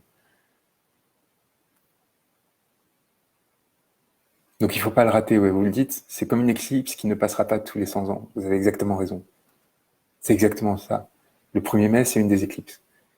Et si le 1er mai, on est suffisamment fort, vous imaginez derrière, ils viennent de... Ça, c'est un truc que je vous ai pas dit. C'était sa dernière cartouche, cette conférence de presse. Il avait annoncé un effet waouh. Vous vous souvenez de ça? Ça se passe de commentaires. Ça se passe de commentaires et il a plus rien à proposer, cet homme. Pardonnez-moi, j'ai dû le lire, mais il est foutu. Pour peu qu'on ait la force de nos idées, c'est nous qui fixons le tempo aujourd'hui. Donc venez en masse. Pour ceux qui ne l'ont jamais fait, prenez ce risque-là, parce qu'il y a beaucoup à arracher derrière. Comment est-ce que je peux vivre à Saint-Germain et vouloir défendre les ouvriers de la campagne française? D'abord, ma vie est plus compliquée que ce que vous pensez, mais j'ai pas à m'expliquer là-dessus, même si j'ai vécu des moments beaucoup plus compliqués que ce que l'on pourrait croire. Et, euh, et si vous pensez que je vous comprends pas, bah, libre à vous de pas m'écouter, de passer à autre chose et de vous informer ailleurs. Moi, j'essaie de vous transmettre ce que je sais, le système auquel j'ai appartenu, que j'ai vu trahir. J'essaie de rester fidèle aux valeurs de mes parents, qui venaient de petits villages de pêcheurs et agricoles du Portugal et de l'Espagne salazariste et franquiste des années 70. Des personnes qui ont beaucoup souffert pour se construire, qui ont été très privilégiées, qui ont eu beaucoup de chance, qui m'ont permis de vivre des choses incroyables, incroyables, délirantes presque. Euh, J'étais un privilégié à des niveaux stratosphériques et, euh, et j'essaie juste d'être à la hauteur de la chance que m'a donnée la vie et, euh, et de m'assurer que ces privilèges, je les mériterai jamais, mais au moins que je sois à la hauteur de cette responsabilité qu'on m'a donnée. Et l'héritage de mes parents qui sont venus chercher la liberté en France et qui ont fait beaucoup d'efforts beaucoup sacrifié pour, qui sont partis de pas grand-chose. C'était des tout petits bourgeois de villages de 10 000, 5 000 habitants qui n'avaient pas d'eau potable dans les 70, vous imaginez, sous des dictatures. Et donc j'ai bien vu que le reste de la famille qui est resté là-bas, comme ils ont vécu et les valeurs qu'ils m'ont inculquées. Voilà. Après, encore une fois, moi je vous dis juste, j'ai juste un petit désir, c'est d'être un petit procureur à un moment qui pourra montrer à ces gens-là de quel bois on se chauffe et que les petits marquis, là, les petits Édouard Philippe et compagnie, que tout leur comportement là et toute la violence qu'ils ont provoquée pour des millions d'autres personnes, bah ça sera pas gratuit. Et qu'à un moment, eux qui pensaient qu'ils finiraient leur vie bien installée après s'être corrompus bien fortement, bien salement, bien qu'ils paieront un jour pour les conséquences de leurs actes. C'est la seule chose que j'espère aujourd'hui. Et si vous pensez que j'en suis pas digne, ben je serai pas. Et puis voilà, je serais ravi et je serais heureux en fait d'avoir aidé quelques personnes à mieux comprendre comment ça se passait. En fait, c'est ça qui est important pour moi, c'est d'avoir déjà eu cette possibilité-là.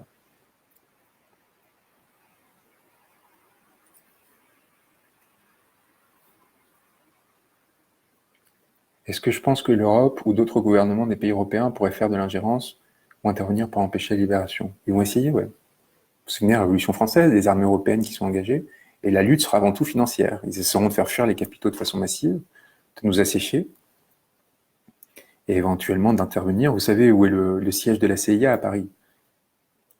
Ça, c'est un truc qu'on sait assez peu, mais il y a une source d'un article des Échos de 2006. Si vous tapez l'adresse que je vais vous donner, vous vérifierez, vous verrez que c'est vrai. Au 14 boulevard Haussmann, c'est-à-dire dans le bâtiment du Figaro. Donc vous voyez, ils sont au cœur du pouvoir quand même. Et ils sont 150 agents de la CIA pour 4 agents de la DGSI pour les surveiller. Ça, c'est un article du Monde de 2016 qui racontait. Et donc évidemment, ils ont une influence énorme, mais justement, ils ont une influence qu'ils ont construite sur les élites, pas sur vous. À 150, dans les petites élites parisiennes, c'est assez pour déstabiliser des gouvernements entiers. 150 agents, 4 pour les contrôler seulement. Vous imaginez, vous rajoutez les Russes, les Chinois, etc. Mais là, par contre, si c'est la masse qui reprend le pouvoir, je leur souhaite bon courage pour influencer cette masse. C'est aussi pour ça que c'est important, pour éviter tous ces réseaux d'influence, pour s'émanciper tout simplement. C'est pour ça qu'il faut mener cette lutte. Donc évidemment, ils vont lutter contre nous, ils vont essayer. Et en même temps, vous savez, ce qu'on propose, c'est pas non plus... c'est tout simplement de créer une société meilleure et plus juste. Hein. Donc à un moment, je pense que les peuples du reste du monde s'en rendront compte. Et on aura aussi énormément de soutien. Énormément de soutien. Et évidemment, la Grèce, et c'est ce que je vous disais, on est la 6e puissance mondiale. Donc la Grèce a été étouffée quand elle a essayé de changer, et encore, ils n'ont pas si longtemps, hein, ils ont trahi très vite, Tsipras. Sauf que nous, c'est pas eux. Bon courage à eux pour assécher la France. Et oui, ils ont déjà prévu le remplacement, les oligarques qui ont placé Macron. Et vous avez bien vu Marine Le Pen, comment est-ce qu'elle a commencé à s'amadouer sur son discours sur l'Europe.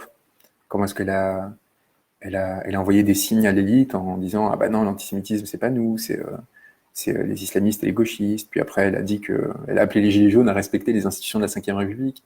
Paye ta rebelle. Vous savez très bien hein, comment Le Pen a construit sa carrière politique. C'était grâce à Jean-Marie Le Pen. Il a reçu un héritage d'un millionnaire qui voulait qu'il défende ses idées, qui était super libéral. Et il a construit avec son château, la Montretout et compagnie, son parti politique à travers ça. C'est un pur produit oligarchique. Et donc, qu'est-ce qu'a fait l'oligarchie? Vous vous souvenez, après l'acte 3 ou l'acte 4, je me souviens plus, ils l'ont fait faire le 20h. Vous vous souvenez ce qu'elle avait fait, Le Pen? Il lui avait offert un regard caméra pendant 2 minutes à Macron. Pourquoi est-ce que Martin Bouygues, le propriétaire de TF1, avait fait ça? Bah, tout simplement parce que Macron, il joue la stratégie de Mo ou le chaos. Donc en gros, il essaie de créer un duel avec Marine Le Pen, parce qu'il est sûr qu'en gros, la majorité des gens continuera à voter pour lui, parce que Le Pen est trop transgressive, etc. Sauf que le chaos, ça commence à être lui quand même, d'une part, avant même que Le Pen arrive. Mais du coup, ça permettait à Bouygues de se dire, bon, bah, je peux inviter Le Pen, ils seront pas fâchés, vu que c'est ce qu'il veut Macron, c'est que je la fasse monter. Et de l'autre côté, il disait, bah, et si Le Pen finit par gagner, bah, comme ça, c'est bénef, quoi. Donc l'oligarchie, elle est prête à toutes les compromissions, ils s'en foutent complètement. Ils vous disent que c'est pour des valeurs qu'ils défendent ces gens-là, mais en fait, c'est pas vrai.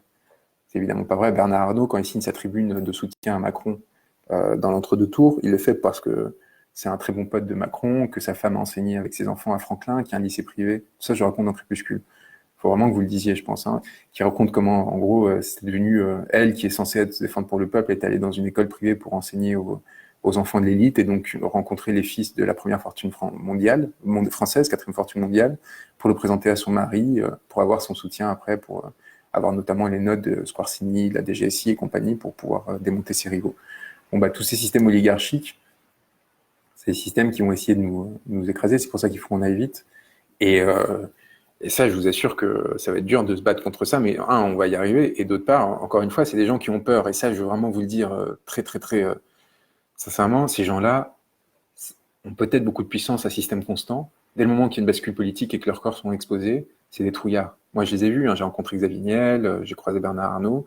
C'est des gens qui ont vraiment une 4e fortune mondiale, hein, 87 milliards d'euros. C'est aussi pour les Soraliens et les autres qui disent que je suis là pour me construire une position. Vous pensez vraiment que si j'étais là pour me construire une position, enfin, si je cherchais à me construire une position, je serais venu voir les gilets jaunes. Enfin bref, c'est tellement triste, en fait, de vouloir salir tout ce qui... Enfin bref, no comment, quoi. Donc Bernard Arnault, moi j'ai vu, c'est le type enfin Bernard Arnault, il se déplace pas sans 8 gardes du corps. Et quand il va jouer au tennis rue Saint-Jacques à Paris, bah, il bloque la rue. Et quand il y a des manifs les samedis qui passent en invalide, parce qu'il habite rue Barbel-Jouy, bah, il y a un camion de CRS qui bloque la rue aussi. C'est des gens qui sont flippés. Et ces enfants de 20 ans, 22 ans, il y en a un qui est sur Instagram, je vous conseille de le follower, il fait des petites stories où il fait son footing à 6h du mat, bah, vous voyez les ombres de ses gardes du corps. Des gamins de 20 ans, vous voyez, ils ne peuvent pas sortir sans garde du corps. Donc vraiment, voilà, pour ceux qui font des fixettes sur tel ou tel, c'est ces personnes-là qui sont à la fois ultra puissantes, 88 milliards d'euros, vous vous rendez compte ou pas? Essayez d'imaginer ce que ça représente. Essayez de nous imaginer combien de... Enfin, c'est inconcevable, quoi. 88 milliards d'euros. Il faut arrêter avec une société. Je pense qu'il faudrait aussi qu'on fixe, mais ça, on en discutera une fois qu'on aura créé un nouveau régime politique, un cap, quoi. Qu'une personne ne puisse pas détenir plus de 200 millions d'euros. Déjà, bon courage pour qu'il en fasse quelque chose pendant sa vie et pour les 10 générations suivantes. Pourquoi est-ce que 88 milliards d'euros, ça? Enfin bref, Enfin bref, donc vraiment, ces gens sont flippés et ils sont vulnérables. Donc on peut écrire une. Est-ce que j'ai pas peur d'être sur écoute? Ça fait des années que je suis sur écoute. Là aussi, encore une fois, quand pour ceux qui m'accusent d'être infiltré, etc., ça fait des années que je me bats avec Wikileaks et Julian Assange seul contre le monde, d'accord? Et ça, je veux le dire un peu énervé, mais on fait les malins, là, les pseudo-victimes, les pseudo-résistants. Nous, on s'est pris dans la gueule la CIA, le FSB, la DGSE et compagnie, et pour une seule chose, pour permettre la révélation de documents qui étaient véritables, pour dire la vérité, pour révéler des documents top secrets. Je sais pas combien ils ont révélé, eux, hein, de documents top secrets. Bah, nous, c'est par millions. On a révélé des scandales, des crimes de guerre par millions. Et on était quelques dizaines, même pas. Et on était seuls. Et il n'y avait personne pour nous appuyer à l'époque. Donc ils viennent pas faire les malins à me donner les leçons de courage ou de quoi que ce soit. Moi, j'ai beaucoup sacrifié pour défendre des personnes comme Julian Assange. Et Julian Assange, aujourd'hui, qui risque la prison à vie, pour avoir fait ce travail, je peux vous assurer que des leçons, on n'en recevra pas. D'engagement et de courage. Et justement, si on s'engage avec cette force aujourd'hui, c'est justement parce que moi, je sais très bien ce qu'il en est déjà. J'ai déjà vécu les campagnes de dénigrement en antisémitisme, en sionisme, en tout ce que vous voudrez. J'ai déjà connu ça. En homophobie, et c'est pour ça que ça m'a pas fait peur, contrairement à beaucoup de mes camarades de ma classe bourgeoise, qui tiennent à leur capital de distinction, à leur capital culturel. Et oui, j'ai demandé l'asile pour lui, justement. J'avais été reçu à l'Élysée. Alors, c'est une anecdote marrante. On va pas faire trop long, mais en même temps, vous êtes encore nombreux, donc je trouve ça pas mal de vous raconter dessous. En décembre 2017, en gros, ils avaient déjà essayé de faire arrêter Assange. Il était sur le point de se faire arrêter, donc Julian me demande de venir à l'ambassade d'Équateur à Londres. On était fin décembre, l'avant-veille de Noël. Le vendredi avant Noël. Je sais pas si l'avant-veille, vous vérifierez. Et, euh, et on vient, on discute, et il me demande de voir si on peut faire quelque chose pour le sortir de là. Et alors là, il se passe pendant la journée un truc complètement délirant. On a failli sortir, en fait. Et je regrette un peu parce que peut-être que si on était sorti à ce moment-là, on aurait pu s'en tirer, parce qu'on avait un protocole de... Et au dernier moment, il a hésité, et moi, j'étais personne pour dire à cette personne, pour faire prendre à cette personne le risque de sa liberté, de lui dire, vas-y, on y va. C'est à lui de le faire en conscience, et jamais je leur ai infligé quelque chose comme ça. Et bref, et du coup, je vais à l'Élysée. En fait, j'étais allé à l'Élysée avant, pardon. Je suis allé plusieurs fois à Londres, je vous l'ai raconté à l'envers. Ça, c'était au moment où je suis venu lui raconter ça, et du coup, la seule option qu'il nous restait, en fait, pour nous en tirer, c'était de sortir dans la rue. Et on avait encore un passeport diplomatique qui nous aurait permis de le faire. Et 3 semaines avant, on est allé voir, moi j'avais réussi à prendre contact avec l'Élysée. Le conseiller spécial de Emmanuel Macron, Ismaël Emelien, m'avait reçu à l'Élysée euh, pour que je lui demande la libération d'Assange. Ça, c'est un truc que j'ai jamais raconté en détail. Euh, que je peux vous raconter maintenant, en fait, parce qu'il est en prison et que maintenant, en fait, c'est plus les mêmes enjeux. Maintenant, il faut vraiment se battre pour qu'il se fasse pas extrader. Et donc, on arrive, il me donne rendez-vous à l'Élysée. Et 2 heures avant, ils me disent bon, bah, le rendez-vous est décalé, c'est à 15h, c'est à 15h10. Là, je me dis, c'est quand même super bizarre, ils se foutent un peu de ma gueule. Est-ce qu'ils essaient de m'impressionner ou quoi que ce soit? À quoi ils jouent, quoi? Parce qu'on sait très bien, dans ces sphères-là, que évidemment que les hommes politiques et les décideurs, ils ont parfois des retards, etc. Enfin, personne va poser question parce qu'il y a eu 10 minutes de retard à un rendez-vous, enfin, que le conseiller spécial du président de la République, même si on pense ce qu'on en pense, et moi j'avais déjà écrit des textes très très durs contre eux, j'étais déjà opposé à eux violemment, ça restait à l'époque des institutions qu'on considérait, voilà, enfin, évidemment ils ont d'autres choses à fouetter, on peut comprendre. Donc je ne comprenais pas la raison de ces textos, et j'arrive devant l'Élysée, et là le gendarme qui contrôle les entrées me dit, bon bah attendez, et en effet j'étais arrivé 3 minutes avant 15h10, et en fait je vois dans la cour une énorme limousine blindée. Et en fait, j'ai compris que il m'avait demandé d'arriver 10 minutes plus tard parce que la personne qui était à l'Élysée et qui rencontrait Macron à ce moment-là, c'était le ministre des Affaires étrangères, le secrétaire d'État, on les appelle comme ça aux États-Unis, ministre des Affaires étrangères aux États-Unis, Rex Tillerson. Et qu'en fait, il voulait absolument pas que un des avocats d'Assange se retrouve à l'Élysée en même temps que le secrétaire d'État américain pour ne pas alimenter des théories complotistes ou donner l'impression, ou même juste donner l'impression qu'en fait ça aurait été un truc organisé sous l'égide de la France pour négocier entre l'administration Trump et les avocats d'Assange. Parce que comme vous savez, Assange est poursuivi, enfin pardon, Trump était poursuivi à l'époque Il y a eu finalement un rapport qui a abandonné les poursuites, le rapport Mueller, qui a montré qu'il n'y avait pas de collusion avec la Russie, mais il était soupçonné d'avoir organisé tout un truc avec Wikileaks. Et donc ils m'ont fait attendre dehors, et ils ont juste attendu, pile poil, le protocole a attendu pile poil le temps que la limousine du secrétaire d'État sorte pour me faire rentrer. Donc je suis rentré, j'étais reçu par Émilien, c'était le bureau qu'occupait avant Macron, qui lui avait donné, donc c'était son homme de confiance, premier homme de confiance. En fait, je me suis rendu, au bout de 10 minutes, Émilien m'a expliqué que il n'était pas question de donner l'asile à Assange, et que s'ils avaient accepté de me rencontrer, c'était pas pour essayer de le sortir de là et de l'accueillir dans notre pays, où il a quand même un enfant, qu'il n'a jamais vu,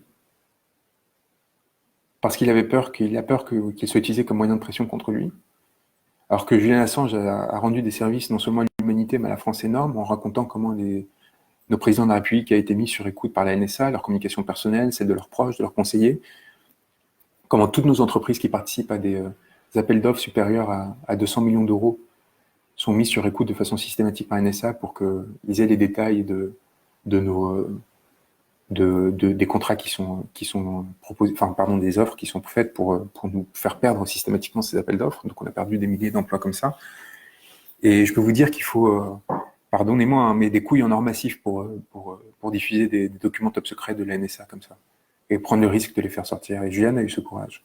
Et donc je pensais qu'à minima, la France devait faire ce geste, quels que soient les désaccords idéologiques qu'on pouvait avoir. À l'époque, j'étais l'avocat du premier opposant de Macron, hein. J'étais l'avocat institutionnel, j'étais l'avocat de Mélenchon. Donc je peux vous dire que j'allais pas pour faire des compromissions.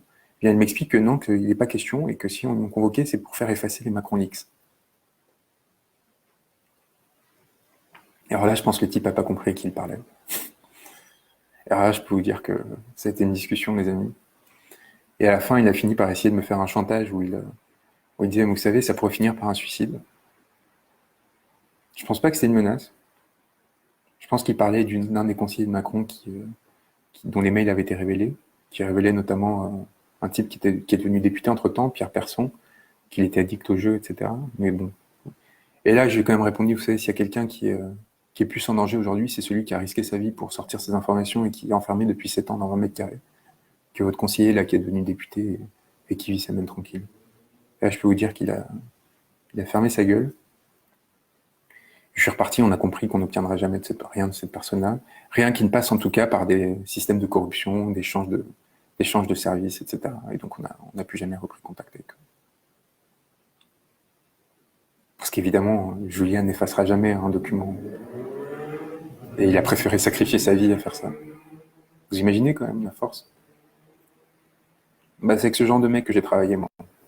Donc ceux qui viennent de me donner des leçons, et vous comprenez pourquoi en fait après l'idée de travailler avec des Macron ou des Attali ou des Spitz enfin ça m'intéressait pas quoi. Quand vous avez connu des gens comme ça, quelle insignifiance quand même, ceux qui nous dirigent aujourd'hui, quel manque de courage. Quand vous avez eu la chance comme moi de rencontrer des personnes comme Jean-Luc Godard, d'avoir rencontré Catherine Deneuve, on me l'a beaucoup reproché parce que c'était une amie de ma mère et qu'elle travaillait surtout sur les films de mon père, des très très grands réalisateurs. Des personnes qui, vous imaginez bien qu'ils arrivent, on l'a fait toujours people, en mode superficiel. Vous imaginez bien que ces personnes-là, vous imaginez le courage qu'elles ont eu pour en arriver là et l'exigence qui a dû être la leur pour arriver à avoir l'importance qu'elles ont. Vous pensez que c'est facile d'être Catherine Deneuve? Avec tous les désaccords qu'on peut avoir avec elle, vous pensez qu'être Jean-Luc Godard, être un génie comme Jean-Luc Godard, ces personnes-là, ils m'ont appris très très tôt l'exigence et le sens du sacrifice et l'idée de mettre au-dessus de tout ses idées et ses valeurs. Et je pense que c'est ça qui m'éloigne de ces élites corrompues et qui ont fait que j'écris Crépuscule avec cette rage-là.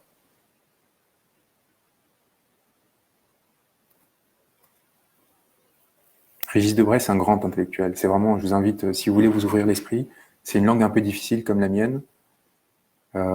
Régis Debray, c'est un très très grand. C'est quelqu'un qui s'est pas servi, qui dénonce justement l'emprise de la culture américaine et de l'économie américaine sur la France. S'il y a un vrai penseur à lire, c'est pas des gens comme Soral qui me semblent assez médiocres et vraiment obsédés dans la paranoïa, mais ouvrez-vous l'esprit, ne vous enfermez pas là-dedans. Pardon, j'étais un peu dur là, je devrais pas être dans le dénigrement, je suis désolé. Pardon. Pour ceux qui encore, je vous invite par contre à lire autre chose et à voir et vous rendre compte que peut-être en fait il y a plus intéressant à côté. Encore une fois, je m'excuse sincèrement, hein, c'est pas artificiel. Regardez quelqu'un comme Régis Debray, on en a parlé, c'est un type extraordinaire. Et oui, le chat, vous savez, ça aussi, c'est une autre aventure que j'ai à raconter sur Assange. Enfin bref, c'est moi qui lui ai offert, je vous raconterai pas comment, mais c'était une histoire complètement délirante. Mais il y a un portrait que Canal+ avait fait de moi en 2016, à l'époque où... Parce que pourquoi est-ce que j'ai eu accès à l'espace médiatique? C'est aussi, c'est une question qu'on pose souvent. Comment ça se fait que nana? Bah parce que Assange et Wikileaks, c'est cool pour nos élites. Pourquoi? Parce que en fait, ça dérange pas directement leurs intérêts, ça dérange avant tout les intérêts américains. Donc ils se rendent pas compte en fait, ils se rendaient pas compte avant du potentiel, de l'énorme radicalité de ce qu'on faisait. Il y a des énormes... Pour eux, c'était juste un type, c'est le type qui traîne avec Pamela Anderson, avec Lady Gaga et compagnie. Et genre, c'est chic, quoi, c'est rigolo, c'est excitant, nanana. Et du coup, ils n'avaient pas du tout le même contrôle sur l'information que... Et donc, du coup, par exemple, c'est pour ça que pendant longtemps, j'ai eu accès à ces espaces-là. Et qu'on m'a beaucoup valorisé dans ces espaces-là. Parce qu'en plus, j'ai fait toutes les grandes écoles, Normal Sup et compagnie. Et donc, quand il y a eu ce portrait-là, j'étais en pleine séparation avec la femme qui était la femme de ma vie, que j'aimais follement, qui était quand même venue. Et, euh, et on avait décidé de lui offrir un chat à Juliane, pour qu'il y ait un peu plus d'humanité dans... C'était terrible, c'était vraiment très très émouvant à plein de niveaux, enfin tout s'entremêlait, parce qu'on avait... Vous imaginez, c'est pas facile hein, de vivre avec quelqu'un qui travaille avec Wikileaks. Je peux vous dire que mon entourage a beaucoup souffert de ça, de la même façon que ça doit pas être facile pour vous, et pour les plus engagés d'entre vous dans les Gilets jaunes, pour vos proches. La violence qu'on subit de la part de la société quand on s'engage dans ce mouvement, tout ça. Et, euh, et voilà, on lui avait offert ce chat pour donner un peu d'humanité. On a dû l'enlever récemment parce que tout simplement le gouvernement équatorien voulait torturer Assange, Julian. Et avant qu'il se fasse virer, on l'a évacué, on l'a exfiltré. Non, je suis pas obstiné. Quelqu'un me dit ce que je trouve dangereux chez toi, c'est ton obstination. Tu n'as pas la science infuse. J'écoute vraiment ce que vous me dites. Je suis pas d'accord avec vous. Je suis vraiment très ouvert et j'ai beaucoup appris avec les Gilets jaunes. Vraiment beaucoup, beaucoup ouvert avec les Gilets jaunes. Vous imaginez pas du tout. Et non, et sur l'accessibilité, il faut travailler sur l'accessibilité. À propos de Crépuscule, en disant que c'est compliqué, moi j'aime bien l'idée de pousser à faire des efforts. Pousser à faire des efforts, à découvrir des noms, à faire CTRL-F, enfin, ou aller sur Google et dire, ah tiens, ce mot, je connaissais pas. Je connaissais pas d'avant. Et voilà, ça m'a appris quelque chose. Et je crois vraiment. Et ce que j'ai aimé aussi, c'est que ce partage. Moi, j'en ai marre de cette société où on fait plus aucun effort, où on se contente de voir Hanouna et ces conneries auxquelles j'ai participé, hein, mais justement pour essayer de sortir les gens de là. Et vous avez bien vu comment on m'a traité dès que j'essayais d'aligner 3 phrases, dès que j'essayais de faire un petit raisonnement. Mais j'ai envie qu'on arrête de regarder les gens qui se cassent des œufs dessus et qu'on commence à... Voilà. Et donc Crépuscule, je me suis fait engueuler par tout le monde, hein, par mes éditeurs quand ils ont pris le bouquin et tout. Ils disaient, mais non, mais il faut qu'on le rende accessible en mode les Français sont bêtes, quoi. Bah non, moi je pense que tout le monde est intelligent et que quand on a envie de lire quelque chose qui révèle des choses importantes, bah on est capable de faire cet effort et on en tire tous un bénéfice. Et je trouvais que c'était une forme de respecter les gens que de pas faire croire que de pas faire croire qu'il fallait absolument se soumettre à ça. On me dit il faut une sortie politique. Moi c'est ce que je dis, il faut qu'on ait l'idée de faire tomber ce pouvoir. Et si on le fait pas tomber, bah ça nous permettra de faire une pression suffisante pour leur arracher des choses. Et pourquoi est-ce qu'on peine à relancer le mouvement étudiant? Parce qu'il y a eu 3000 arrestations en décembre, de lycéens principalement, et dans les quartiers populaires, et qu'il y a eu les images de Mantes-la-Jolie. 3000 arrestations arbitraires, centrées sur ces personnes-là pour les intimider et les empêcher de nous rejoindre. Donc voilà, tout simplement pour ça. On les a écrasés, un déni de démocratie absolue.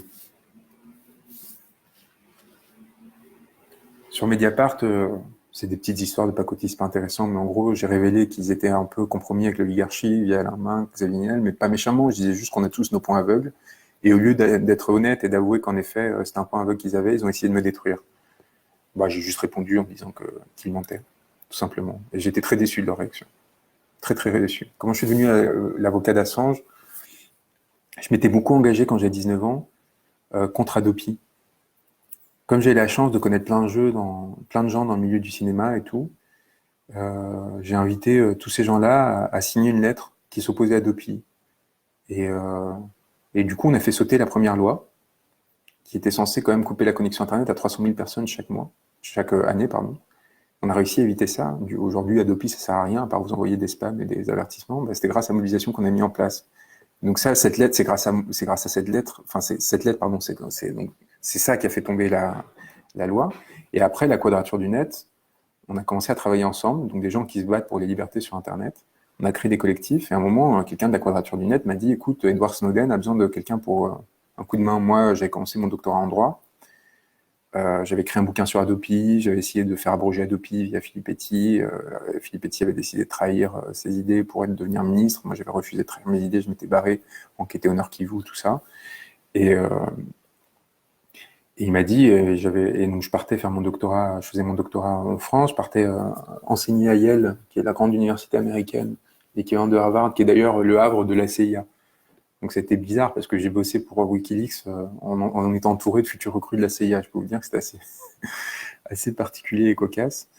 Et en même temps marrant, vous avez 24 ans, enfin vous êtes dans un film d'espionnage, enfin à l'époque c'était encore drôle quoi. Les choses dures sont venues après.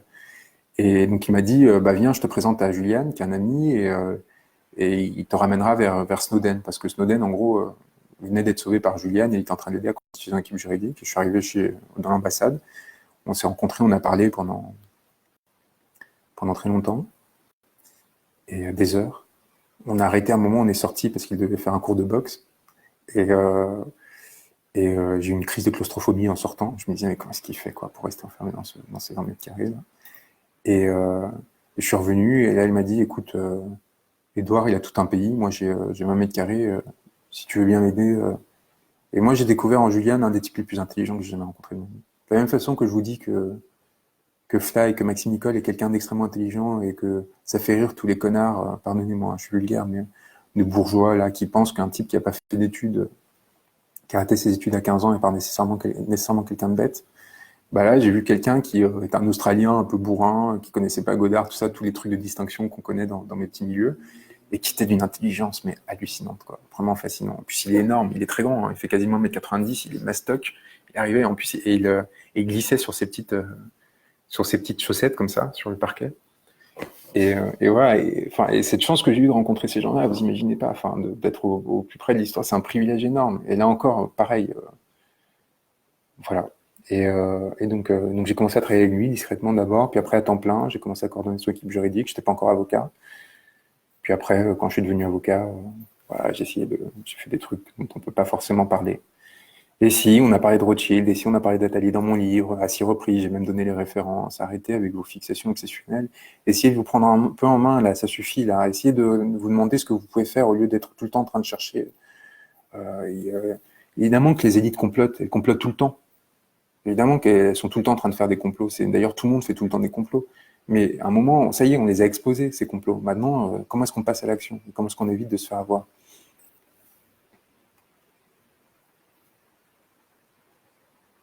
Mais oui, Adopi, c'est un vrai scandale. Voilà. Je sais pas si vous voulez qu'on continue. Et non, et Julian, ouais, il a l'isolement complet. Il a réussi à parler au téléphone pour la première fois avec quelqu'un il y a peu. Mais il a toujours pas vu physiquement qui que ce soit. Et en fait, il va voir physiquement quelqu'un pour la première fois le 1er mai, son avocate. Vous vous rendez compte? Alors que son audience d'extradition, c'est le 2 mai. Voilà comment fonctionne le système. Et nous, avec Fly, bah, on vous a proposé de faire un voyage. Vous regardez sur le groupe Flyrider Infoblocage. On a mis en place un système où on va louer un bus le soir du 1er mai. Si jamais on n'a pas fait la révolution, on a juste fait une demi-révolution, euh, pour partir en bus à Londres, pour être devant le tribunal, pour lui montrer qu'on est là. Et qu'il y a des gens qui s'intéressent à son sort et qui ne s'est pas sacrifié pour rien.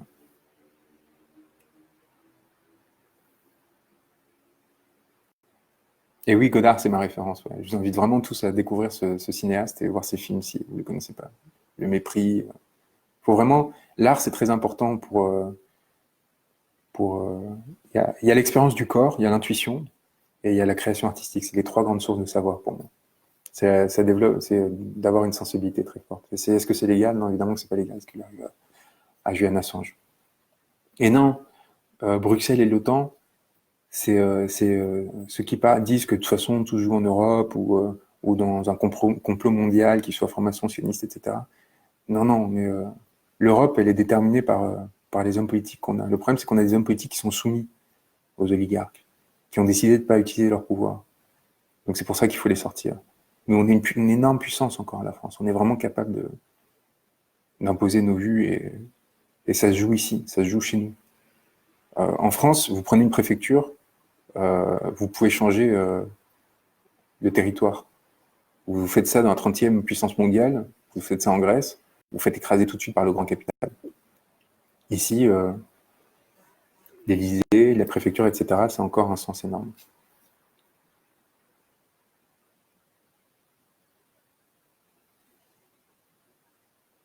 Pour ceux qui veulent venir à Londres, vous regardez sur le groupe de Flyrider, vraiment, c'est 62 €, on a réussi, c'est cher, hein, mais peut-être que vous pouvez vous cotiser à plusieurs pour que l'un d'entre vous puisse venir, si vous avez un peu de... 62 € l'aller-retour, on essaie de s'occuper de la nourriture, de faire chacun de la nourriture pour tous, et on s'est débrouillé, pour partir le premier au soir, à 1h du matin, donc on arrive à 9h, juste avant l'audience, et on revient le soir même. Voilà, et comme ça, on sera sûr on n'a pas à dépenser d'argent pour vivre là-bas. Quelle est la position de l'Angleterre par rapport à Julian Assange? Ils sont complètement soumis à l'Empire américain, tout simplement. Ils ont exécuté les ordres. Et la Commission européenne n'a pas tous les pouvoirs en Europe, non, c'est le Conseil européen. Enfin, la Commission européenne a l'initiative législative, mais en fait, la Commission européenne, les commissaires, ils sont choisis par les États. Et après, le Conseil européen a exactement le même poids que la Commission européenne, et le Conseil européen, c'est les 27 États. Donc en gros, il faut arrêter de dire l'Europe, c'est nous, c'est chacun des États. Donc si on a des États puissants, soit on sort de l'Europe parce que ça ne nous convient pas, soit on impose nos décisions parce qu'on est la deuxième puissance européenne, et j'espère qu'on redeviendra un jour la première, parce qu'il n'y a aucune raison que ce soit autrement. On a quand même une histoire, une force que les autres pays n'ont pas. Et voilà. Donc non, arrêtons avec les boucs émissaires, l'Europe, c'est aucun sujet. C'est pas du tout le sujet.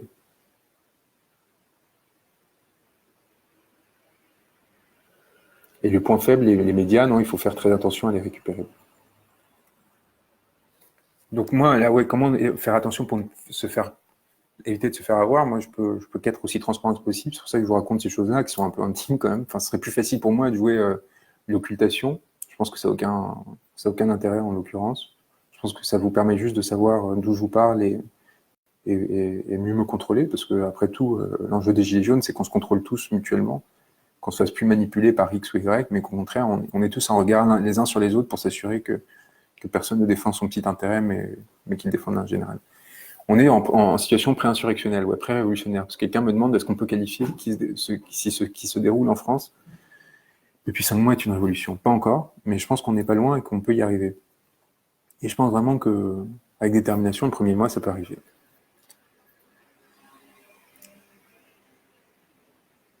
Est-ce que je peux attraper Édouard Philippe le 1er mai? Non, je pense qu'on peut l'attraper ensemble.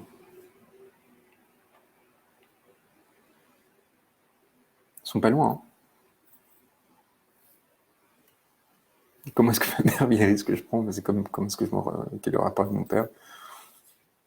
Voilà. Vous savez, je suis allé enquêter au Centrafrique pendant en pleine guerre civile. Je me suis fait tirer dessus. Je suis allé au Nord Kivu pendant la guerre des guerres du Kivu. Je suis allé au Centrafrique après enquêter sur Areva. J'ai mis beaucoup de temps à y aller parce que j'avais peur que tout simplement on m'envoie un homme de main pour me farcir. Je suis allé au Yémen en octobre enquêter là, pendant la guerre. J'ai traversé la mer Rouge. Il y a un article du Monde diplomatique qui raconte, c'est assez incroyable. Mais vous pouvez voir, j'avais posté des trucs dessus. J'ai traversé la mer Rouge sur une barque de passeurs pour arriver au Yémen, pour essayer, en évitant de contourner les drones. Enfin voilà, des risques, j'en ai toujours pris. Ma mère, heureusement, n'est pas au courant de tout. J'espère qu'elle ne regarde pas. Et là, ce qu'on fait, ça aussi, je vais vous le dire, hein, moi, très longtemps, j'étais très seul. Et avec Wikileaks, on était très seul. Et là, on est des centaines de milliers ensemble, quoi. Donc, vous vous rendez pas compte, en fait. On n'a pas de raison d'avoir peur, quoi. Il n'y a aucune raison d'avoir peur. C'est eux qui doivent avoir peur. C'est eux qui sont seuls. Et oui, supprimer les subventions aux médias non indépendants. Et la question médiatique, ça aussi, j'ai vraiment envie de donner des conseils à qui prendra des décisions demain pour assainir cet espace-là très rapidement. Vous avez vu que Marc-Olivier Fogiel a été nommé à la tête de BFM. Qu'est-ce qu'on découvre dans le bouquin de Marc Andvel, là, le grand manipulateur, que Marc-Olivier Fogiel, c'est un des meilleurs amis de Mimi Marchand et de Brigitte Macron. C'est évidemment que pour ça qu'il a été nommé à la tête de BFM. Parce qu'ils considèrent, en plus, ils sont tellement bêtes qu'ils considèrent que BFM était favorable aux Gilets jaunes. Ils se rendent même pas compte que si BFM n'a pas arrêté de montrer les Gilets jaunes, c'était juste pour faire de l'audience, mais que derrière, ils nous traitaient comme des sagouins. Enfin bref, à un moment, il faut arrêter avec ces petits jeux oligarchiques, là où on place les copains tout simplement pour contrôler l'information. Je pense qu'on est tous d'accord, non? Et ils ont bien montré qu'eux, ils veulent pas arrêter. Sauf que la différence, c'est qu'aujourd'hui, il y a des outsiders, il y a des gens qui sortent du système comme moi, mais surtout, il y a les réseaux sociaux qui nous permettent de communiquer. Moi, si j'étais sorti du système il y a 5 ans, j'étais mort. Qu'est-ce que j'aurais fait avec mon PDF? Il y a personne qui pouvait... Et Denis Robert, le grand journaliste d'investigation qui a raconté l'affaire Clearstream, raconte comment c'était quasiment impossible de trouver un éditeur. Quasiment impossible, c'était une bataille, vous imaginez même pas la violence. Et pendant un mois, il n'y a pas un média qui n'a pas parlé du bouquin. Ils ont tout fait pour étouffer. Et aujourd'hui encore, personne n'a parlé du fait que je révèle comment Édouard Philippe a fait recruter sa femme à Sciences Po, après avoir attribué des subventions à Sciences Po via la mairie du Havre. C'est encore pire que l'affaire Fillon, personne ne le sort. Donc un type comme ça qui trahit sa classe et qui disparaît, il y a 5 ans, il était mort. Et en fait, ce qui nous permet aujourd'hui de survivre et ce qui fait qu'on est vraiment en possibilité de faire une révolution, c'est qu'aujourd'hui, l'information, elle circule. Et vous pouvez vérifier tout ce que je vous raconte. Ça aussi, c'est une différence avec les autres, c'est que moi, tout est sourcé. Tout est sourcé. Vous pouvez retrouver des photos de moi quand je me suis retrouvé à la soirée avec Xavier Niel et Bernard Arnault que je raconte au début du livre. Enfin, comment est-ce qu'ils avaient utilisé le RITS pour essayer de corrompre les journalistes, comment je me suis retrouvé au milieu de tout ça. Voilà. Donc vraiment, je vous conseille de le lire pour ceux qui veulent se faire une opinion sur moi, qui ont pensé qu'en fait j'étais le diable incarné, etc. Et voilà. Oui, situation pré-insurrectionnelle avec les femmes, ouais, ça c'est super important, il faut le dire aussi. Parce que là, c'est du vrai féminisme en action. Pas les trucs des magogues, des bourgeois, c'est les femmes qui sont mobilisées super massivement dans ce mouvement aussi.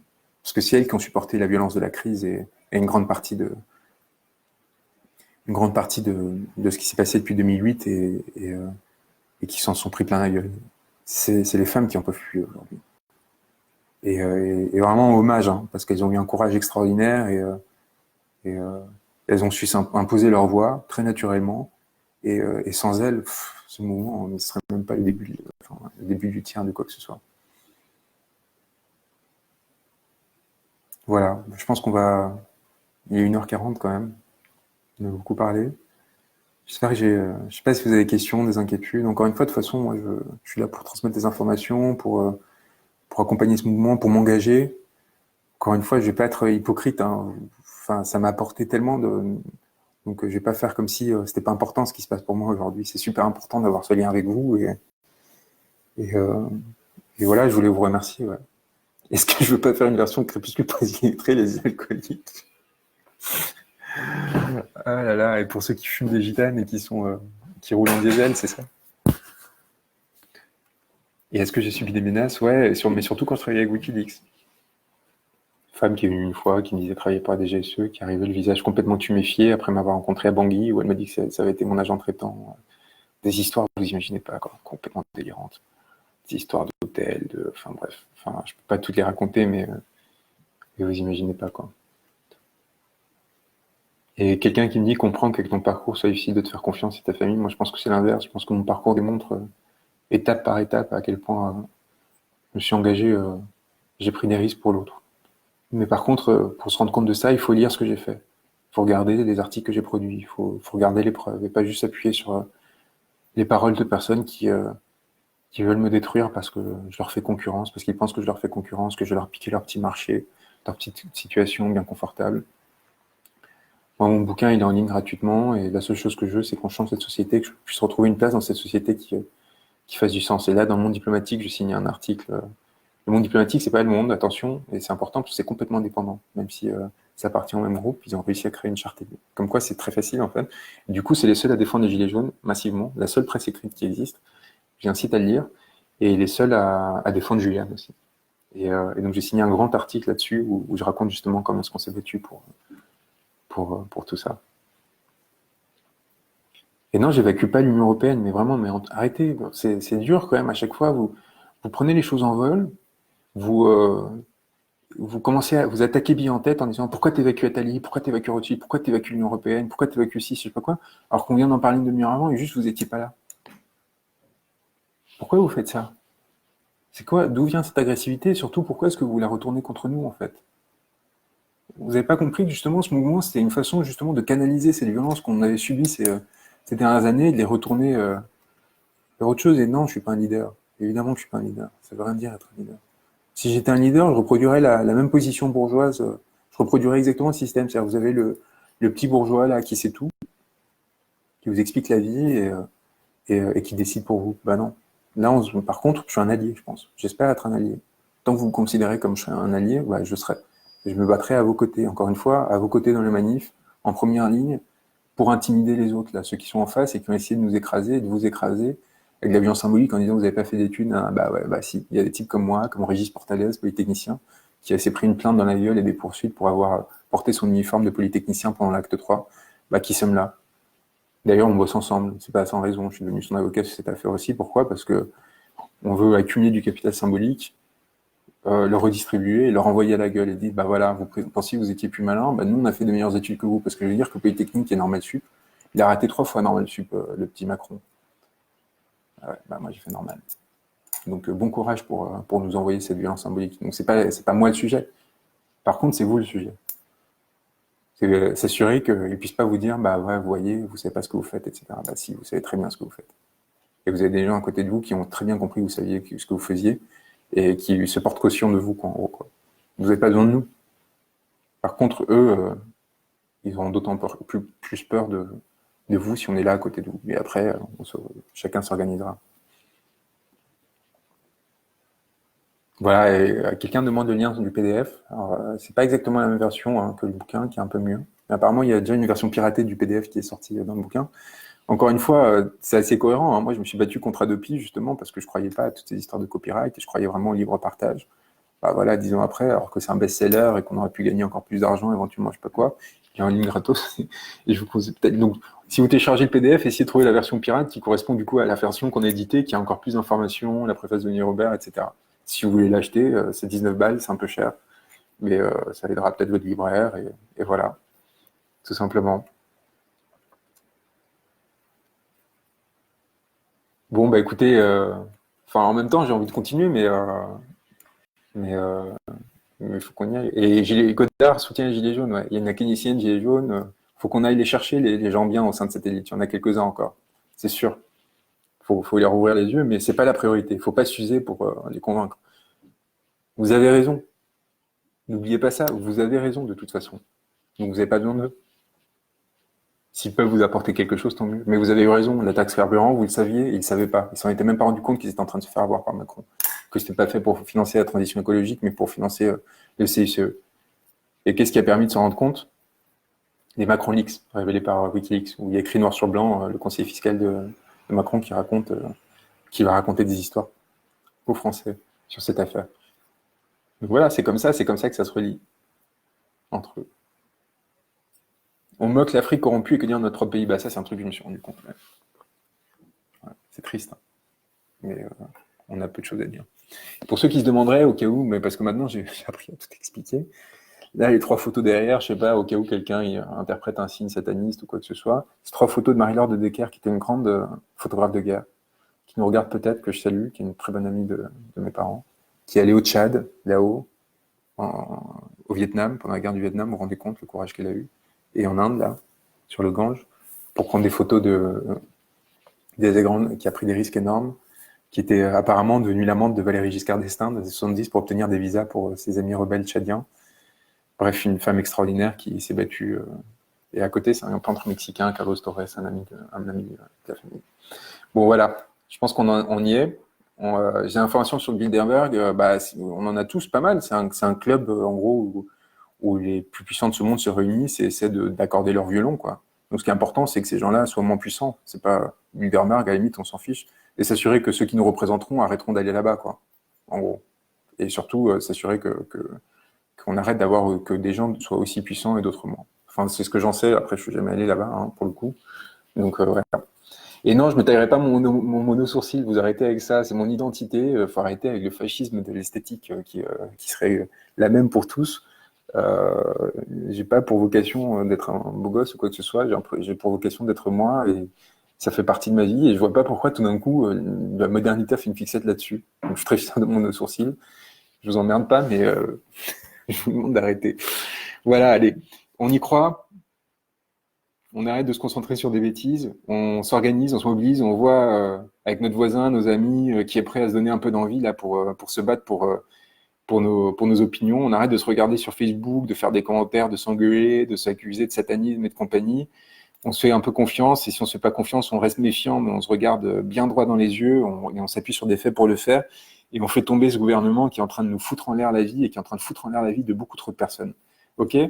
Je vous fais confiance, j'espère que vous serez là. Moi, je serai là à vos côtés et je serai là vraiment pour que s'il nous fasse mal, il nous fasse mal à tous et pas seulement les plus fragiles. Je suis là pour justement éviter que la trahison soit complète de la part de ces pseudo-élites et qu'il y ait de tout dans cette manif et que du coup, ça leur fasse d'autant peur.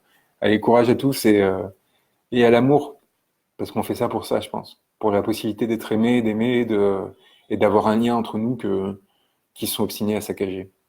Ciao.